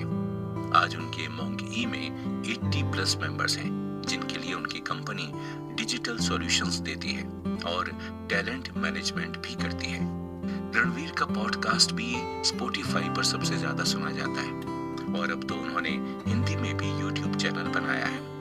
दोस्तों, पिता की पॉकेट मनी बंद करने के बाद जिस लड़के के पास एक हाई एंड स्मार्टफोन खरीदने के पैसे नहीं थे, वो आज अपने दम पर ईयरली 3.6 करोड़ अर्न कर रहा है। मतलब कुल मिलाकर उन्होंने जो कामयाबी हासिल की है वो यूं ही रातों रात नहीं मिली। फिटनेस और हेल्थ की फील्ड में आने के लिए खुद फिट और हेल्थी बने। स्पिरिचुअल कंटेंट तभी बना पाए जब वो खुद स्पिरिचुअलिटी को समझे और सोशल मीडिया में रहते रहते फैशन लाइफस्टाइल पर अच्छी पकड़ बना ली, तो उसके भी कंटेंट बनाने लगे। मतलब कि जो भी करो पहले उसमें खुद माहिर बनो, ताकि तुम्हें एनाटॉमी पता हो। जब खुद की नॉलेज गहरी होती है तभी तो हम उसे औरों को समझा पाते हैं। और हाँ, सबसे इम्पोर्टेंट लेसन, जिससे जहाँ जो मिले सीखते चलो और हो सके तो उसे अपनी टीम में शामिल कर लो। दोस्तों, दुनिया की आधे से ज्यादा परेशानियों की वजह सिर्फ और सिर्फ प्यार है कि नहीं? आप भी वास्ता रखते होंगे इस बात से। पर प्यार एक खूबसूरत वजह भी तो है। और आजकल का यूथ तो आज इससे प्यार, कल उससे प्यार, लेकिन हमारी ये सेलिब्रिटी कुछ अलग है। दरअसल वो लॉन्ग डिस्टेंस रिलेशनशिप मेंटेन कर रहे थे, पर किसी बात पर फोन पर गर्लफ्रेंड से लड़ाई हो गई। फिर गर्लफ्रेंड ने गुस्से में आकर हर जगह से उन्हें ब्लॉक कर दिया। लेकिन अब उन्हें सॉरी बोलना था, पर कैसे बोले? तो उन्होंने इसके लिए चुना यूट्यूब वीडियो पर गर्लफ्रेंड का तो कोई रिप्लाई नहीं आया, पर बाकियों ने रिस्पॉन्ड जरूर किया और इस तरह हुई उनके यूट्यूब करियर की शुरुआत। जी हाँ दोस्तों, बात हो रही है रीजनल भाषा में कंटेंट बनाने वाले पहले भारतीय मदन गावरी जी की।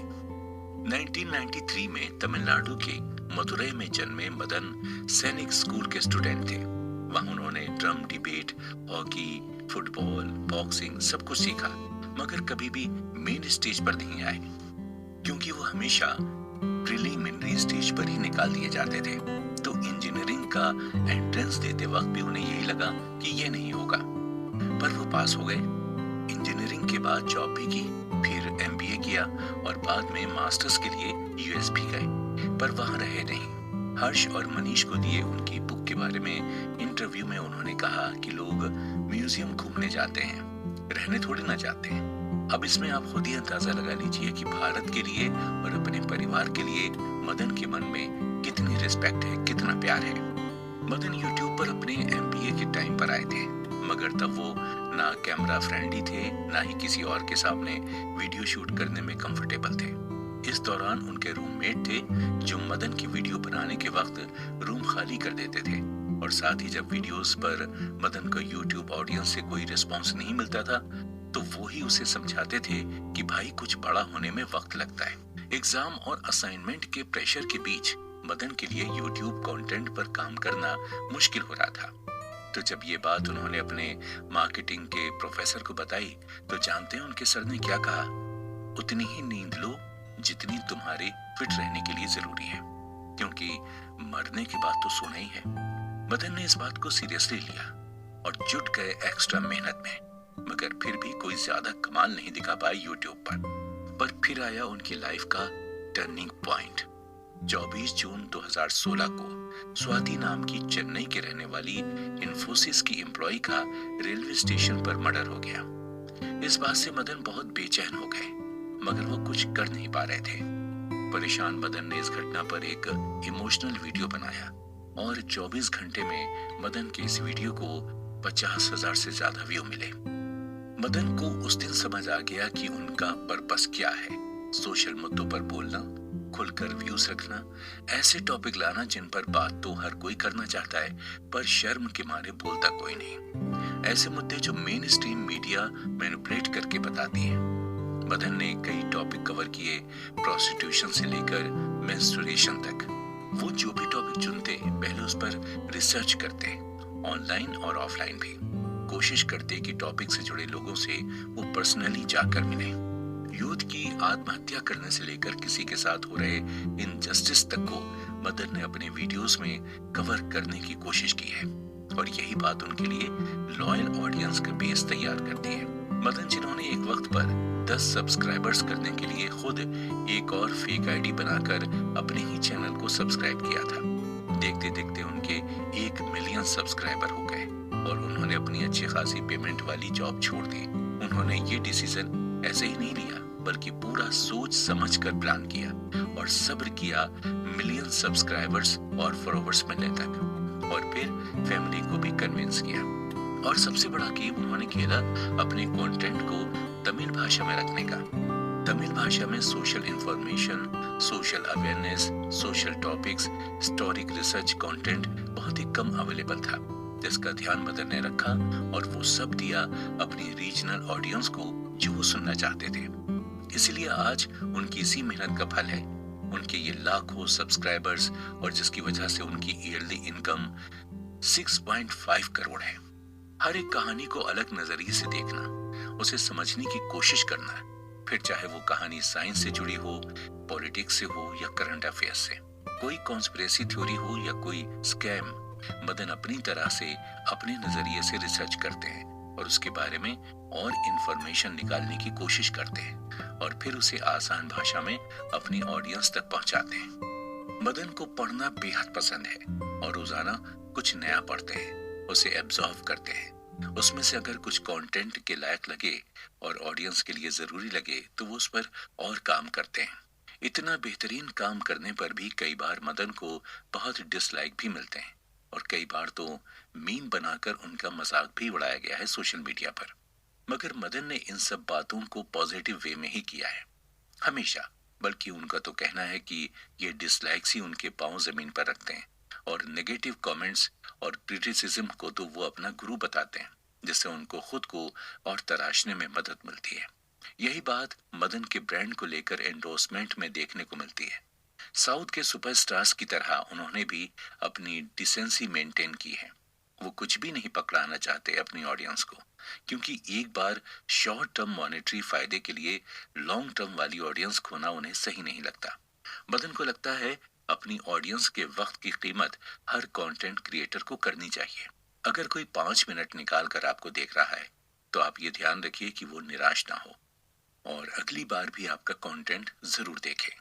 हर्ष और मनीष से बात करते वक्त मदन ने बताया कि सबसे बड़ी बात जो मदन अपनी लाइफ में फॉलो करते हैं वो ये है कि वो समझदार दोस्त तो जरूर रखते हैं, मगर ज्यादा समझदार दोस्तों से दूर रहते हैं, क्योंकि ज्यादा समझदार दोस्तों के पास हर सॉल्यूशन के लिए एक प्रॉब्लम होती है।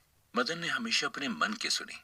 जब उनके मन ने कहा इस क्लिफ से जंप करो तो उन्होंने जंप करने से पहले अपने लिए पैराशूट रेडी किया। मतलब रिस्क लेने से पहले फाइनेंशियल कुशन हमेशा तैयार रखिए। ऐसे ही जिद्दी और मेहनती लोग किस्मत को अपनी छोटी उंगली पर नचाने का हुनर रखते हैं। दोस्तों, पैशन से पेचेक की ये जर्नी है टीम नाच की, सोनल देवराज और निकोल कंसेसाओ की। साल 1889 और 1990 में भारत के दो अलग अलग शहरों में पैदा हुई ये लड़कियां बचपन में ही अपने अपने परिवार के साथ विदेश शिफ्ट हो गई। है ना कोइंसिडेंस? और दूसरा कोइंसिडेंस देखिए, विदेश में रहने के बाद भी दोनों का भारतीय क्लासिकल डांस में इंटरेस्ट होना। सोनल ने जहां दक्षिण का भरतनाट्यम सीखा, वहीं निकोल ने सीखा उत्तर भारत का कथक। और किस्मत देखिए, 12th के बाद अंडर ग्रेजुएशन करने दोनों ही भारत शिफ्ट हो गईं और आ गईं मुंबई के MM के कॉलेज में। दोनों को एक दूसरे के बारे में बिल्कुल भी पता नहीं था। जो लड़कियां एक दूसरे को जानती तक नहीं थीं, उन्हें जोड़ा डांस ने।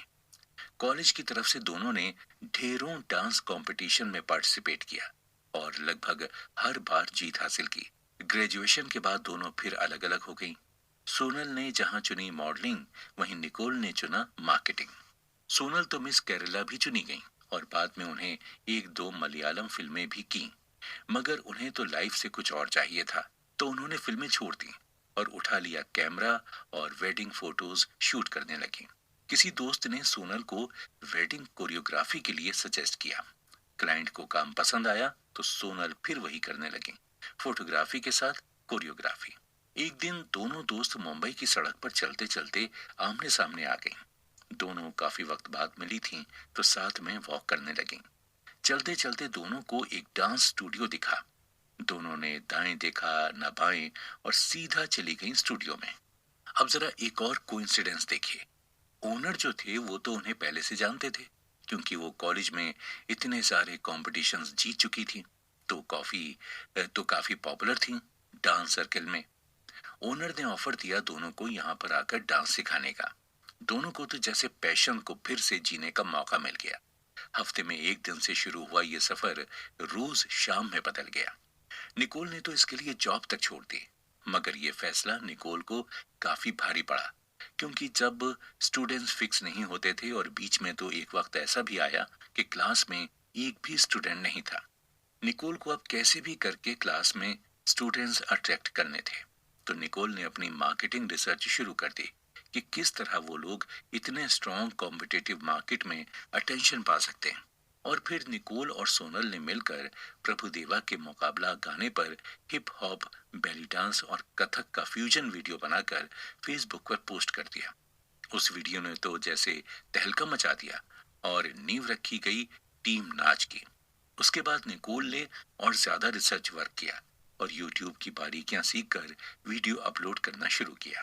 3 साल की बेतहाशा मेहनत से लगभग 85 वीडियोस और लगातार बदलते सिनेरियो में खुद को ढालते हुए आज दोनों का एक कामयाब चैनल है जिसमें 5 लाख सब्सक्राइबर हैं और मुंबई में 7 अलग अलग जगहों पर डांस स्टूडियोज भी हैं जिनमें टोटल 5,000 स्टूडेंट्स हैं।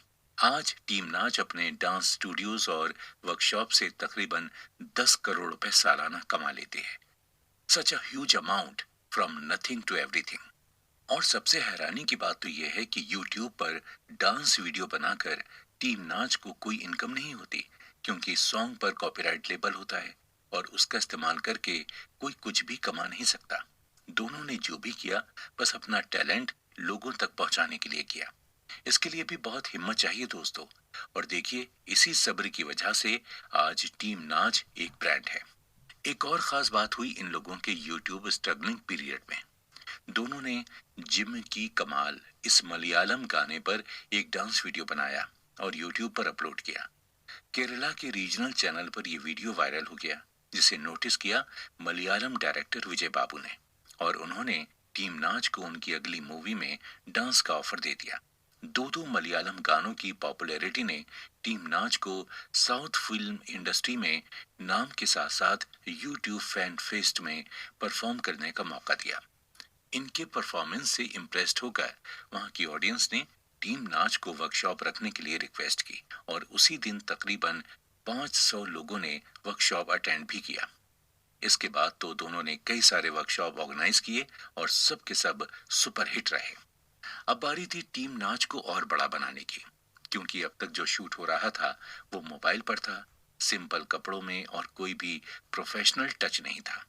लेकिन ब्रांड बनने के लिए अब उन्हें चाहिए थी एक पूरी की पूरी टीम जिसमें fashion designer, makeup artist, jewellery जैसी सारी जरूरतें शामिल हो सकें। तो उनकी ये जरूरत पूरी कर दी ब्रांड एंडोर्समेंट ने। बड़े बड़े डिजाइनर अप्रोच करने लगे कि वीडियो में उनके कपड़े पहनकर डांस किया जाए, उनका मेकअप यूज किया जाए, उनकी ज्वेलरी पहनी जाए और एक्सेसरीज यूज की जाए। अब तो प्रोफेशनल शूट होने लगे, काम भी हो जाता था और साथ में एंडोर्समेंट की फीस भी मिलने लगी। वक्त के साथ साथ स्टेज, स्पेस और शो बड़े होते गए। दोनों समझ गईं कि कोरियोग्राफर और डांसर को सिर्फ नाचना ही नहीं पड़ता, शूट के दौरान उन्हें कैमरे के एंगल, अवेलेबल स्पेस को डांसर के साथ तालमेल भी बिठाना होता है। तभी तो YouTube जैसे प्लेटफॉर्म पर आप बाकियों से अलग दिख पाएंगे। हर्ष और मनीष से बात करते हुए टीम नाच ने बताया कि कैसे उन्हें नए नए फ्यूजन स्टेप्स सोचने पड़ते हैं दूसरे कोरियोग्राफर से अलग दिखने के लिए। हर रोज कुछ नया, कुछ हटकर सोचना पड़ता है और साथ ही स्टूडियो भी मैनेज करना पड़ता है। जो स्टूडेंट्स सीखने आते हैं वही उनके वर्ड ऑफ माउथ पब्लिसिटी होते हैं। यूट्यूब ऑडियंस के साथ साथ उन्हें अपने स्टूडेंट्स के साथ भी नया कंटेंट देना होता है। रोज कुछ नया सोचना, उस पर स्टेप्स तैयार करना, प्रैक्टिस करना, ऑडियंस के साथ कनेक्ट करना, ये जानना कि ऑडियंस को अब आगे और क्या चाहिए। आए दिन बदलते हुए दौर में खुद को अपग्रेड रखना आसान नहीं होता। टीम नाच ने अपनी ऑडियंस को कभी निराश नहीं किया। ऑडियंस हमेशा कुछ नया सीखना, कुछ नया देखना चाहती है और टीम नाच ने वो सब मटेरियल, वो कंटेंट अपने ऑडियंस को दिया है। उन्हें देखकर कितनी महिलाएं, खासकर वो जो स्टूडियोज में जाकर डांस नहीं सीख सकती, वो भी नाचने लगी हैं। टीम नाच यूट्यूब पर fitness dance, wedding dance, contemporary dance videos भी अपलोड करती है जिससे उन्हें मिलती है लॉयल ऑडियंस। पैशन के लिए सब कुछ छोड़ना आसान नहीं होता, मगर पैशन को अगर स्मार्टली फॉलो किया जाए तो डिजिटल दुनिया बहुत सारे दरवाजे खोल देती है। ढेर सारे स्ट्रगल के बाद अगर ऐसी सक्सेस मिले तो स्ट्रगल करने में प्रॉब्लम ही क्या है। हाँ, मगर बेस स्ट्रांग होना चाहिए, रिसर्च डीप होनी चाहिए और आपके पास होनी चाहिए एक टीम, क्योंकि टीम में एक इंडिविजुअल दूसरे को गलती करने से बचा लिया जाता है और एक दूसरे को निखारना आ जाता है। अच्छी टीम बनाने में वक्त जरूर लगता है, जैसे टीम नाच को भी लगा, मगर उसकी सफलता का स्वाद भी तो काफी लंबे समय तक चलता है। तो अगर चाहिए डिजिटल दुनिया में सक्सेस, तो पैशन, टैलेंट, टीम और रिसर्च, यही है सीढ़ी उस सक्सेस की। जरा दरिया की तह तक तो पहुंच जाने की हिम्मत कर, तो फिर ऐ डूबने वाले, किनारा ही किनारा है। बासित भोपाली जी का ये शेर उन सिरफिरों के लिए एकदम परफेक्ट है, जो लोग रास्ता साफ ना होने पर भी चलते जाते हैं और गिरते पड़ते अपनी मंजिल पर पहुंच भी जाते हैं। और कसम से, ऐसे सफर के बाद मिली कामयाबी में जो मजा है, उसका दूसरा और कोई ऑल्टरनेटिव हो ही नहीं सकता। ऐसे ही out of the box type कामयाबी हासिल करने वाले सेलिब्रिटी हैं यशराज मुखाटे। दोस्तों, साल 2020 में कोविड में लॉकडाउन से जब पूरा भारत घर पर बैठकर परेशान हो चुका था, नए कंटेंट और एंटरटेनमेंट के नाम पर हमारे पास ज्यादा कुछ नहीं था, तब यशराज ने अपना फेमस वीडियो बनाया, रसोड़े में कौन था। यूट्यूब पर अपलोडेड ये वीडियो एक कश्मीरी ने देखा और उसे जाने कितनों को भेज दिया, और बस फिर क्या था, हो गया ये वीडियो वायरल। यशराज के जीवन का टर्निंग पॉइंट, मतलब यशराज यूट्यूब, इंस्टा पर वीडियो तो 2009 से अपलोड कर रहे थे, मगर उनके फॉलोवर्स सिर्फ कुछ हजार तक ही थे। पर इस वीडियो के बाद उनके फॉलोवर्स एक हफ्ते में 6 लाख तक पहुंच गए, और डायरेक्टर अनुराग कश्यप ने तो उन्हें मैसेज करके मिलने के लिए भी कह दिया। फिर जैसे ही लॉकडाउन में ढील मिली, यशराज मुखाटे निकल पड़े बॉलीवुड में सबसे मिलने। अनुराग कश्यप के साथ Amit Trivedi, Anu Malik, stand up comedian Zakir Khan और साथ ही साथ musical legend A R Rahman से मिलकर उन्होंने उनका इंटरव्यू भी लिया। अब बताइए, हैरान है ना, हैरान करने वाली बात। हौसला है तो औरंगाबाद जैसे छोटे से शहर में रहने वाला लड़का, जिसे इंडियन आइडल में जजेस के सामने पहुंचने से पहले ही रिजेक्ट कर दिया गया था, वो आज बिना किसी प्रोफेशनल ट्रेनिंग के गाना गाने, लिखने, कंपोज करने, साउंड मिक्स करने के लिए डिजिटल दुनिया में मशहूर हो गया है। आज यशराज डिजिटल क्रिएटर तो हैं ही, साथ ही टाटा स्काई, ड्रीम 11, वेकफिट जैसी बड़ी ब्रांड्स के जिंगल क्रिएटर भी बन गए हैं। ये कामयाबी रातों रात नहीं मिली। उनका ये सफर शुरू हुआ था यशराज के कॉलेज के दिनों से ही। बचपन से ही गाने और बजाने की शौकीन यशराज ने इलेक्ट्रॉनिक्स और टेली कम्युनिकेशन में इंजीनियरिंग करना सिर्फ इसलिए चुना क्योंकि सारे लेटेस्ट म्यूजिकल डिवाइसेस में इलेक्ट्रॉनिक पार्ट्स होते हैं, तो उन्हें इन पार्ट्स को समझने में आसानी होगी। पढ़ते पढ़ते वो बर्थडे पार्टी में, शादी में, इवेंट्स में परफॉर्म करते थे, जिससे एक तो उनका सेल्फ कॉन्फिडेंस बढ़ता था, साथ ही साथ पॉकेट मनी का भी बंदोबस्त हो जाता था। मगर इतनी प्रैक्टिस और इतनी मेहनत के बाद भी जब 2012 में इंडियन आइडल में रिजेक्ट हुए, तो पता है उन्होंने अपने पिता को क्या कहा? ये रास्ता मेरे लिए नहीं है, मैं अपना रास्ता खुद बनाऊंगा। और 2021 में जब वो अनु मलिक से मिले, तो अनु मलिक ने उनसे यही कहा कि अच्छा हुआ तुम सिलेक्ट नहीं हुए, सिलेक्ट होकर तुम अपने लिए ऐसी अलग जगह कहाँ बना पाते। तो दोस्तों, यशराज ऐसा क्या अलग करते हैं बाकी कंपोजर से कि वो एक अलग मुकाम पर हैं?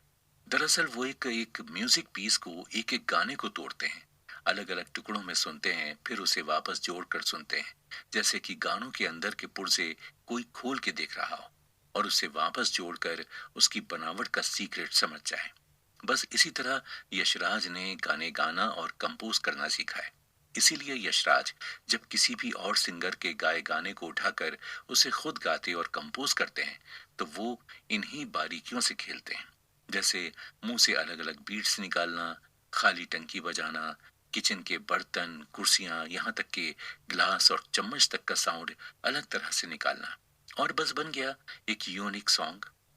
इसी सब की वजह से यशराज का बाहुबली का वर्जन सारे रिकॉर्ड तोड़ गया था, क्योंकि एक तो तेलुगु गाना, ऊपर से एक भी म्यूजिकल इंस्ट्रूमेंट नहीं, और फिर भी आपको गूज बम्स आ जाएं, तो ये कोई मामूली बात तो नहीं है।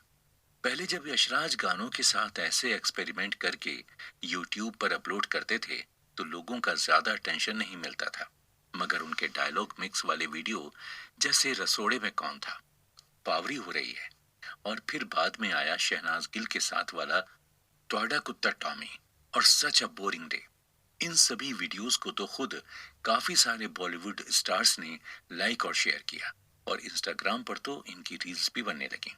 बस उसी के बाद से लोगों ने यशराज के पुराने वीडियोस ढूंढकर सुनना शुरू किया, और उनके पुराने वीडियोस पर व्यूज और फॉलोअर्स बढ़ने लगे। हर्ष और मनीष से बुक के बारे में बात करते हुए यशराज ने बताया कि ऐसे क्रिएटिव वीडियो सोचने और उन्हें बनाने के लिए उन्हें कई बार तो हफ्तों लग जाते हैं, और कई बार तो नहाते नहाते ही ऐसे आइडियाज आ जाते हैं। एक क्रिएटिव माइंड समय के हिसाब से काम नहीं कर सकता। मगर बढ़ते काम और प्रेशर को देखकर यशराज को कई बार प्रोजेक्ट्स टाइम पर खत्म करने होते हैं, और प्रोड्यूसर्स को अपडेट भी देना होता है। तो यशराज कोशिश करते हैं अपनी कैपेसिटी को पुश करने की। किसी किसी दिन कुछ अच्छा बन जाता है, मगर कोई दिन ऐसा भी आता है जिस दिन कुछ भी नहीं बन पाता। मगर फिर भी यशराज खुद को पुश करना नहीं छोड़ते। एक छोटी सी नैप लेकर वो फिर लग जाते हैं काम पर। यशराज के हिसाब से आराम दिमाग को नया सोचने और करने की ताकत देता है। तो जब कुछ ना सूझे तो चुपचाप सो जाओ। शांत दिमाग कुछ न कुछ रास्ता जरूर ढूंढ निकालता है। यशराज मुखर्जी आज अपने आप में एक ब्रांड है, मगर उन्होंने आज भी अपनी ऑडियंस से उसी तरह का बॉन्ड बनाए रखा है जैसा इस कामयाबी से पहले था। यशराज आज भी अपनी ऑडियंस से इंटरेक्ट करते हैं, उनके क्रिटिसिज्म को सपोर्टिंगली लेते हैं, और उन सब कमियों पर मेहनत करते हैं जिन पर उनकी ऑडियंस उन्हें सलाह देती है। हर्ष और मनीष को यशराज ने भी ये बताया कि उनके कंप्यूटर में डिलीट फोल्डर का मटेरियल उनके सेव्ड फोल्डर से दुगना है। उनकी इसी क्वालिटी कंटेंट देने की आदत की वजह से वो आज लॉयल फैन फॉलोअर्स और लॉयल ऑडियंस के बीच सेफली खेल रहे हैं। आज उनकी सालाना इनकम 40 लाख से 80 लाख के बीच है। कई बार तो यशराज को ऐसा कच्चा पक्का आइडिया आता है तो वो उसे आराम से 1-2 हफ्ते लेकर ट्राई करते हैं, और तब तक ट्राई करते हैं जब तक कि वो खुद सेटिस्फाइड ना हो जाएं। अगर किसी वजह से उन्हें इतनी मेहनत के बाद भी आइडिया में कुछ कमी लगती है तो वो उसे वहीं छोड़कर किसी दूसरे आइडिया पर काम करने लग जाते हैं। कई बार कुछ समय बाद वही कमी वाले आइडिया को लेकर कोई नया एक्सपेरिमेंट सूझता है तो उसके साथ वो सब ट्राई करके कुछ यूनिक बन जाता है, और कई बार सीधा डिलीट करना पड़ जाता है। यशराज के मीम वीडियोस ऑडियंस को यशराज के चैनल पर ले जरूर जाते हैं, पर ऑडियंस यशराज के टैलेंट की वजह से उन्हीं पर टिक जाती है। लॉयल ऑडियंस होना भी आज की तारीख में बहुत बड़ी बात है, और इसके लिए यशराज खुद को खुश नसीब मानते हैं। इसलिए यशराज अपनी ऑडियंस को क्वालिटी वर्क देने का ख्याल रखते हैं। बिना किसी को कॉपी किए वो ऑडियंस को कुछ नया एंटरटेनमेंट देने की कोशिश करते हैं। इन सब में उन्हें सबसे बड़ा फायदा हुआ इलेक्ट्रॉनिक्स पढ़ने का। उसी की वजह से वो हर इंस्ट्रूमेंट और डिवाइस की एनाटॉमी मतलब बनावट को अच्छी तरह से समझ पाते हैं, और अपने बनाए वीडियोस में उसी का सब्स्टिट्यूट ढूंढ लाते हैं। हर बात को बारीकी से सीखने वाला इंसान अपने इस हुनर को इस तरह इस्तेमाल करेगा और डिजिटल दुनिया में एक अलग टाइप का कंपोजर बनकर उभरेगा। ये किसी ने भी नहीं सोचा था सिवाय खुद यशराज के। उन्होंने जो सोचा वो करके दिखाया। तो दोस्तों, इसी बात पर तौफीकुल हसन साहब का एक शेर याद आ रहा है, सुन लीजिए। ये तो अपना अपना हौसला है, ये तो अपना अपना है हौसला, ये तो अपनी अपनी उड़ान है। कोई उड़ के रह गया बाम तक, कोई कहकशां से गुजर गया। मतलब कि ये तो हौसला है उड़ान का कि कोई छत पर ही पहुंचा और कोई सितारों के पार निकल गया। दोस्तों, रणवीर कपूर का वो डायलॉग याद होगा ना आप सबको, मैं उड़ना चाहता हूँ, दौड़ना चाहता हूँ, गिरना भी चाहता हूँ, बस रुकना नहीं चाहता। तो बस उसी पर अमल करके चलिए, फिर देखिए किस्मत खुद दरवाजा खटखटा के आपकी मंजिल की होम डिलीवरी करने आपके घर तक आ जाएगी। सैर कर दुनिया की गाफिल जिंदगानी फिर कहाँ, जिंदगी गर कुछ रही तो ये जवानी फिर कहाँ। दोस्तों, ख्वाजा मीर दर्द साहब ने ये शेर जब लिखा होगा तो उन्हें भी नहीं पता होगा कि कितने लोग इस शेर से कनेक्ट कर जाएंगे। कितनी ही फिल्में, हॉलीवुड कहिए या बॉलीवुड, इस बात पर फिल्में बनाएंगे। घूमने से एक इंसान की जो मेंटल ग्रोथ होती है उसका लेवल बहुत बढ़ जाता है। ज्यादा घूमना मतलब ज्यादा लोगों से मिलना, ज्यादा सीखना और ज्यादा डेवलप होना। मगर इसमें सबसे ज्यादा जरूरी हो जाता है पैसा। बिना पैसों के घूमना पॉसिबल नहीं, और पैसा कमाने बैठे तो घूमना पॉसिबल नहीं। पर अगर ऐसा हो जाए कि घूमते घूमते ये घूमने का शौक ही आपको पैसा कमा कर दे दे, जी हाँ, डिजिटल वर्ल्ड में क्या कुछ पॉसिबल नहीं है। बस जज्बे और जिद के साथ साथ प्लानिंग, टैलेंट और सपोर्ट हो तो कुछ भी नामुमकिन नहीं। और इस बात के जीते जागते एग्जाम्पल हैं अभी और न्यू की जोड़ी। अभिराज राजाध्यक्ष और नियति मावुंकुरे, एक ऐसा कपल जो कॉलेज में मिले, प्यार हुआ, शादी हुई। हैं तो दोनों ही अलग अलग फील्ड से, मगर दोनों का पैशन एक जैसा और एक जैसी सोच भी। बस फिर क्या था, निकल पड़े दोनों दुनिया की सैर पर। 100 रीजन्स टू लव इंडिया इस नाम से शुरू की उन्होंने अपनी पहली यूट्यूब सीरीज, जो कि कोई डिटेल्ड ब्लॉग नहीं, बस हर वीडियो था 3 मिनट का इंफॉर्मेटिव वीडियो, जिसमें उस जगह के फैक्ट्स, उसके कल्चर, वहाँ की खासियत, वहाँ की हिस्टोरिकल वैल्यू की बात होती थी। वीडियो इतने छोटे और इंटरेक्टिव थे कि लोगों ने हाथों हाथ लाइक और सब्सक्राइब किया। बस तभी से ये कपल बन गया यूट्यूब का हैपनिंग ट्रेवलिंग कपल। दोस्तों, अभी और न्यू एकदम साधारण से बैकग्राउंड वाली फैमिली में पैदा हुए। बाकी मिडिल क्लास बच्चों की तरह इन्हें भी लाइफ में पढ़ लिख कर सेटल होना था। मगर जब जब जो होना है, तब तब सो होता है। दोनों ने कुछ ही समय के बाद ये 9 to 5 वाली जॉब छोड़ दी और वो किया जिसकी उन्हें खुद को भी उम्मीद नहीं थी। अभी ने कॉलेज के बाद एक एंटरटेनमेंट कंपनी ज्वाइन कर ली, जहां वो दूसरी ब्रांड, दूसरी कंपनी के लिए फिल्म्स और वीडियोस बनाते थे। यहीं से शुरू हुआ उनका जॉब डिससेटिस्फेक्शन। उन्हें लग रहा था कि वो जो भी कर रहे हैं दूसरों के लिए कर रहे हैं। अपनी क्रिएटिविटी वो चाहकर भी दिखा नहीं पा रहे थे। इसी बीच अभी नास डेली के नास से मिले। 2017 से ही अभी नुसीर यासिन को फॉलो करते थे, जो कि डिजिटल वर्ल्ड में नास डेली नाम से मशहूर हैं। हार्वर्ड ग्रेजुएट नास ने अपनी सॉफ्टवेयर कंपनी इंजीनियर की जॉब छोड़कर चुना देश विदेश में घूमना, और उन्होंने अपनी पूरी ट्रेवल के 1000 वीडियो बनाए। फेसबुक पर 1 मिनट का एक वीडियो वो डेली पोस्ट करते थे, जिसकी वजह से वो वर्ल्ड के मोस्ट पॉपुलर सोशल इन्फ्लुएंसर बन गए। अभी नास से पहले ही इंस्पायर थे और नास के सोशल मीडिया कंपटीशन में भेजे अभी के वीडियोस की वजह से ही वो दोनों आपस में मिले। अभी ने नास का ट्रांसलेटर बन के नास को इंडिया में कई सारी जगहों पर वीडियो शूट में मदद की। इस दौरान वो नास से बहुत कुछ सीखे भी। नास से मिलकर अभी को ये समझ आ गया था कि अपनी क्रिएटिविटी दिखानी है तो चैनल अपना होना चाहिए, और तभी अभी ने 2017 में अपने पहले यूट्यूब चैनल की शुरुआत की, फॉलोइंग लव नाम से, जिसमें अभी अकेले ही होते थे। इस चैनल पर अभी travelling videos, political views, social मुद्दे, रोजमर्रा के स्ट्रगल शेयर करते थे। मगर अभी के वीडियोस की ये खासियत थी कि उनके वीडियोस में कुछ भी नेगेटिव नहीं होता था, बल्कि प्रॉब्लम्स की सॉल्यूशन हुआ करते थे। इसी दौरान अभी ने डिसाइड किया कि महीने में एक बार वो घूमने जाएंगे और उस जगह पर वीडियो बनाएंगे। इस तरह अभी ने अपने चैनल के लिए 12 ट्रेवलिंग वीडियोस बनाए, पर उससे भी कुछ खास फॉलोअर्स नहीं बढ़े, न ही अच्छे व्यूज मिले। 2018 में अभी और न्यू ने शादी कर ली। अभी ने न्यू से कहा कि वो चाहता है न्यू भी वीडियोस में आए। दोनों ने इस बार विदेश ट्रिप करने का डिसाइड किया। न्यू भी खुद नेटवर्क बेस्ड मार्केटिंग में कुछ कम नहीं थी।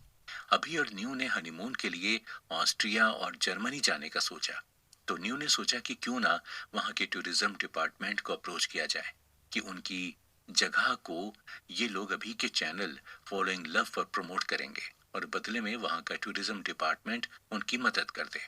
और बात जम भी गई।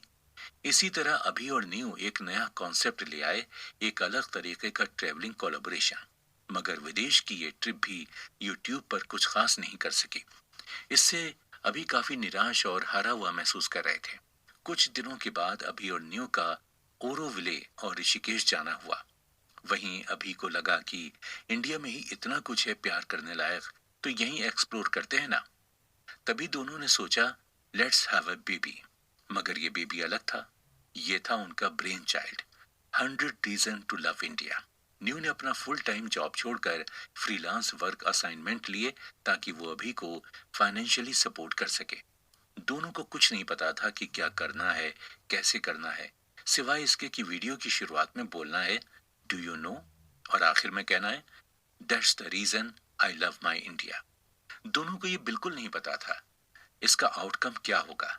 बस ये तय था कि हमें इस ट्रिप को पूरी तरह से जीना है और उनके इसी एटीट्यूड ने इस पूरी सीरीज को सक्सेसफुल बनाया।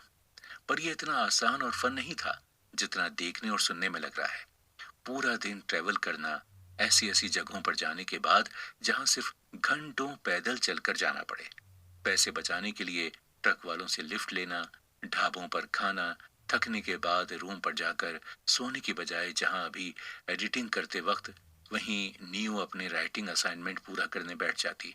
उनकी इस जर्नी में उन्होंने ऐसी ऐसी जगहें तलाश की जिनके बारे में शायद ही किसी को पता हो, और इसी वजह से उनकी इस सीरीज को फॉलोअर्स ने इतना प्यार दिया कि उनके सब्सक्राइबर रातों रात बढ़ गए।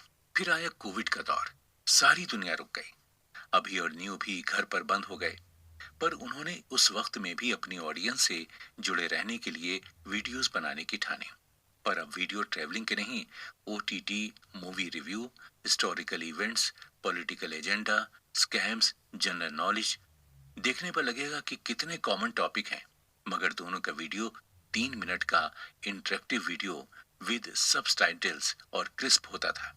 बस यही तो है उनके सक्सेस का सीक्रेट। दोनों ने सोशल मीडिया का पावर सोशल गुड के लिए इस्तेमाल करने की ठानी। दोस्तों, आपने देखा होगा जब कोई विदेशी भारत आता है तो उन्हें दिखाया जाता है भारत की गरीबी, आतंकवाद, गंदगी। तो इन दोनों ने यहाँ के हेरिटेज, कल्चर और रिच कुजीन के बारे में दिखाने की ठानी। जब मीडिया में आपको सारा दिन नेगेटिव खबरें देखने को मिलती हैं, वहीं अभी और न्यू ने सोचा कि कुछ अलग, कुछ स्पेशल दिखाया जाए। ऐसी जानकारी दी जाए जिससे ऑडियंस का कुछ फायदा हो। उन्होंने अपने हर वीडियो को मिलेनियल फ्रेंडली फॉर्मेट में बनाया, मतलब कि बस 3 मिनट में सारी बेसिक डिटेल के साथ इंपॉर्टेंट जानकारी विद क्रिस्प फैक्ट्स। जैसे 2019 में कपल ने इको फ्रेंडली गणेशा के बेनिफिट्स के बारे में एक वीडियो अपलोड किया, और मुंबई में ये आइडल आपको कहाँ कहाँ मिलेगा ये जानकारी भी दी। कुछ ही घंटों में वीडियो वायरल हो गया और अलग अलग शहरों के लोग कमेंट्स में बताने लगे उनके शहर में इको फ्रेंडली गणेशा कहाँ मिलेंगे। जैसे पूरा देश अलर्ट हो गया अपनी सोशल जिम्मेदारी को लेकर। उसी तरह दोनों कपल ने लेह लद्दाख में प्लास्टिक पोल्यूशन को लेकर वीडियो बनाया, जो कि फिर एक लहर को लेकर आया सोशल अलर्टनेस की। यही तो चाहिए था दोनों को कि लोग वीडियो देखें, उससे कुछ सीखें और अपनी सोशल जिम्मेदारी को समझें। ब्रांडिंग को लेकर भी दोनों बहुत ही समझदारी से काम करते हैं। किसी भी कोलैबोरेशन में उनका एक ही मोटो होता है, हम अपने आइडिया रखेंगे, आप अपने आइडिया को रखो और मिलकर कुछ नया बनाते हैं। दोनों का मानना है कि डिजिटल क्रिएटर को क्यूरियस और सेल्फ डाउट से भरा होना चाहिए। हर बात को दो नजर से देखना आना चाहिए। बर्ड आई व्यू मतलब कि मैक्रो पर्सपेक्टिव यानी इंटरनेट रिसर्च, और दूसरा वॉर्म्स व्यू एकदम पास से माइक्रो पर्सपेक्टिव मतलब लोगों से पूछकर वहां जाकर। इसी बात की वजह से दोनों ने डिजिटल वर्ल्ड में अपनी अलग पहचान बनाई है और आज उनकी ईयरली इनकम 3 करोड़ के आसपास है। हर्ष और मनीष से बात करते हुए उन्होंने बताया कि जब आप अपने साथ साथ औरों का भी अच्छा करने का सोचते हो तो काम अपने आप सही होने लगते हैं, आइडियाज अपने आप आने लगते हैं, क्योंकि भारत में इतना कुछ है कि आपकी पूरी एक जिंदगी भी कम पड़ेगी इसको डिस्कवर करने में। दोनों ने किसी भी परफेक्ट टाइम का वेट नहीं किया, बल्कि टाइम को परफेक्ट बनाया।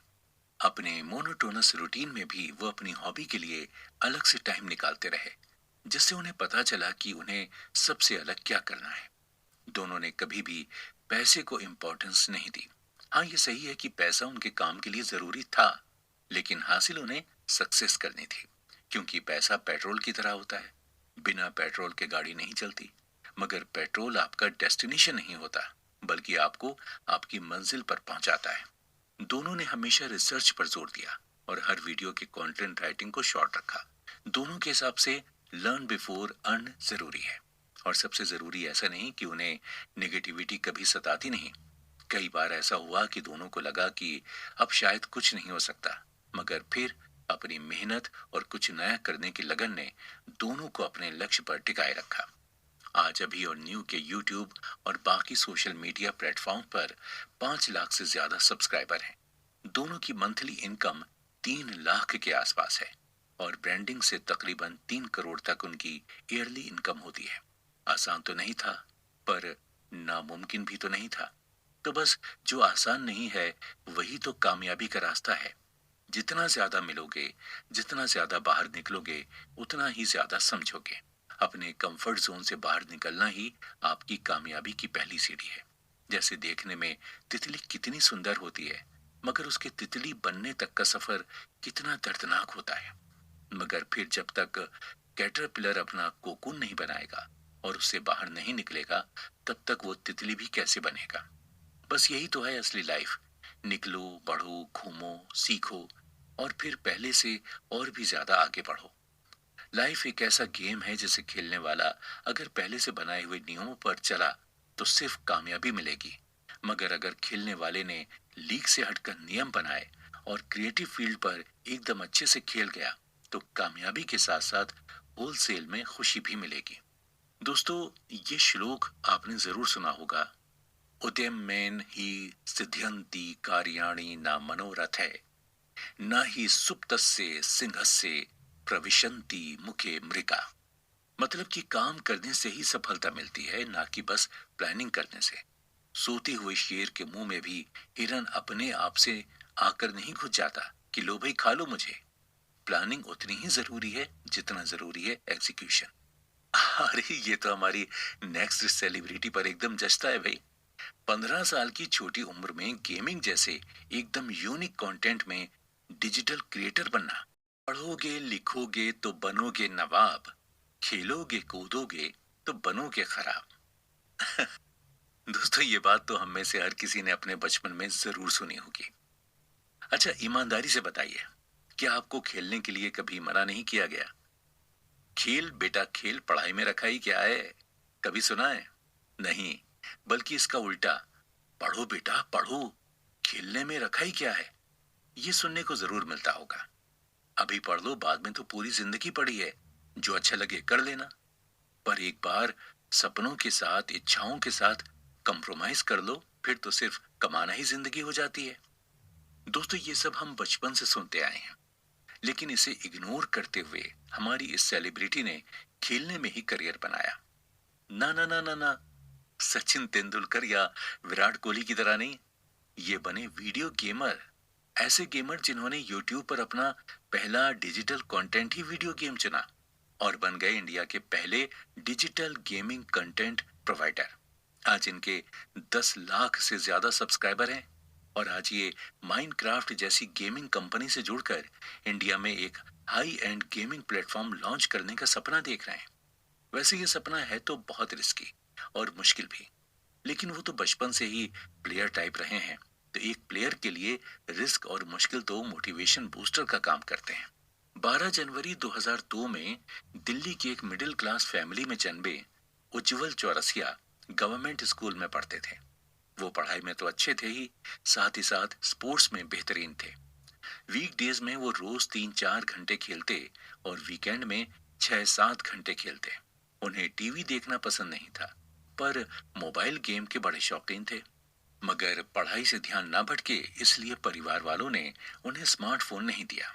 क्लास 11th में जब उज्जवल ने कंप्यूटर साइंस चुना तो उनका खेलने का समय घंटों से मिनटों पर आ गया और धीरे धीरे उनका आउटडोर प्ले बंद हो गया। पर खेल के बिना तो उन्हें मजा ही नहीं आ रहा था। तो उज्जवल तो ठहरे उज्जवल, उन्होंने तरीका ढूंढ निकाला। वो अपने बड़े भाई से रोज रात को 1 घंटा फोन लेकर मोबाइल गेम खेलने बैठ जाते। 1 घंटा मतलब 1 घंटा, क्योंकि खेल के चक्कर में उन्होंने पढ़ाई से कभी कोई कॉम्प्रोमाइज नहीं किया। दोस्तों, उज्जवल का वीडियो गेम को लेकर क्रेज इतना था कि वो सारे गेम्स खेलना चाहते थे जो बाकी बच्चे प्ले स्टेशन या पर्सनल कंप्यूटर पर खेलते थे। पर उज्जवल को भी पता था घर वाले ये सब डिवाइस लेकर नहीं देंगे। पर डिवाइस की कमी उज्जवल को हाई एंड गेम खेलने से कहाँ रोक सकती थी। वो कहते हैं ना, जहां चाह वहां राह। बस उज्जवल ने भी तरीका ढूंढ निकाला अपने भाई के मोबाइल पर हाई एंड गेम्स खेलने का। जब उज्जवल के दोस्तों और क्लासमेट्स को पता चला तो पहले तो उन्हें लगा उज्जवल झूठ बोल रहा है। मगर बाद में जब उन्हें विश्वास हुआ कि उज्जवल अपने भाई के मोबाइल में 2 GB गेम्स खेल पाता है, जबकि बाकी सब बस 100 MB तक के।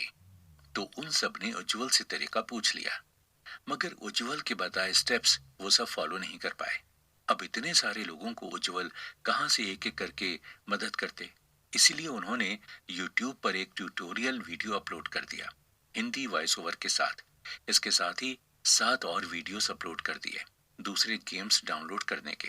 तो ऐसे हुई उज्जवल के YouTube करियर की शुरुआत। अपने बड़े भाई के सपोर्ट से मोटिवेट हुए उज्जवल ने 2017 में टेक्नो गेमर्स नाम से एक YouTube चैनल भी बना दिया। स्टीव जॉब से उज्जवल इतने इंस्पायर्ड थे कि उन्हें लगता था कि लाइफ में वो करना चाहिए जो कोई नहीं कर सकता। ऐसे एक बार किसी रिलेटिव ने उज्जवल की मॉम को एक स्मार्टफोन गिफ्ट किया, मगर उसमें गूगल प्ले स्टोर नहीं था। अब बिना गूगल प्ले स्टोर के कोई गेम कैसे डाउनलोड होगा। लेकिन उज्जवल ने न सिर्फ इसका तोड़ ढूंढ निकाला, बल्कि उस पर और भी ज्यादा हाई एंड गेम्स खेलने लगे। मतलब जो गेम्स उनके क्लासमेट्स 30,000 के प्ले स्टेशन पर खेलते थे, वही गेम्स उज्जवल 5,000 के मोबाइल पर खेल रहे थे। उज्जवल ने जब यूट्यूब की दुनिया में कदम रखा, तब ड्रैगन बॉल जेड गेम बहुत फेमस था। उज्जवल ने उसी गेम को सेंटर में रखकर सारे कंटेंट बनाए। पर धीरे धीरे उज्जवल उस गेम को हर एंगल से खेलकर बोर हो गए, और जब उन्होंने इस गेम को छोड़कर पबजी पर वीडियोस बनाना शुरू कर दिया, इसकी वजह से उनके पुराने ड्रैगन बॉल जेड के सब्सक्राइबर्स ने उन्हें अनफॉलो कर दिया। अब उज्जवल को ढूंढनी थी कोई मिड वे, क्योंकि लॉयल ऑडियंस को इस तरह खो देना ठीक नहीं था। उज्जवल ने अब ड्रैगन बॉल जेड पर भी वीडियो कंटिन्यू रखा, और पबजी पर भी।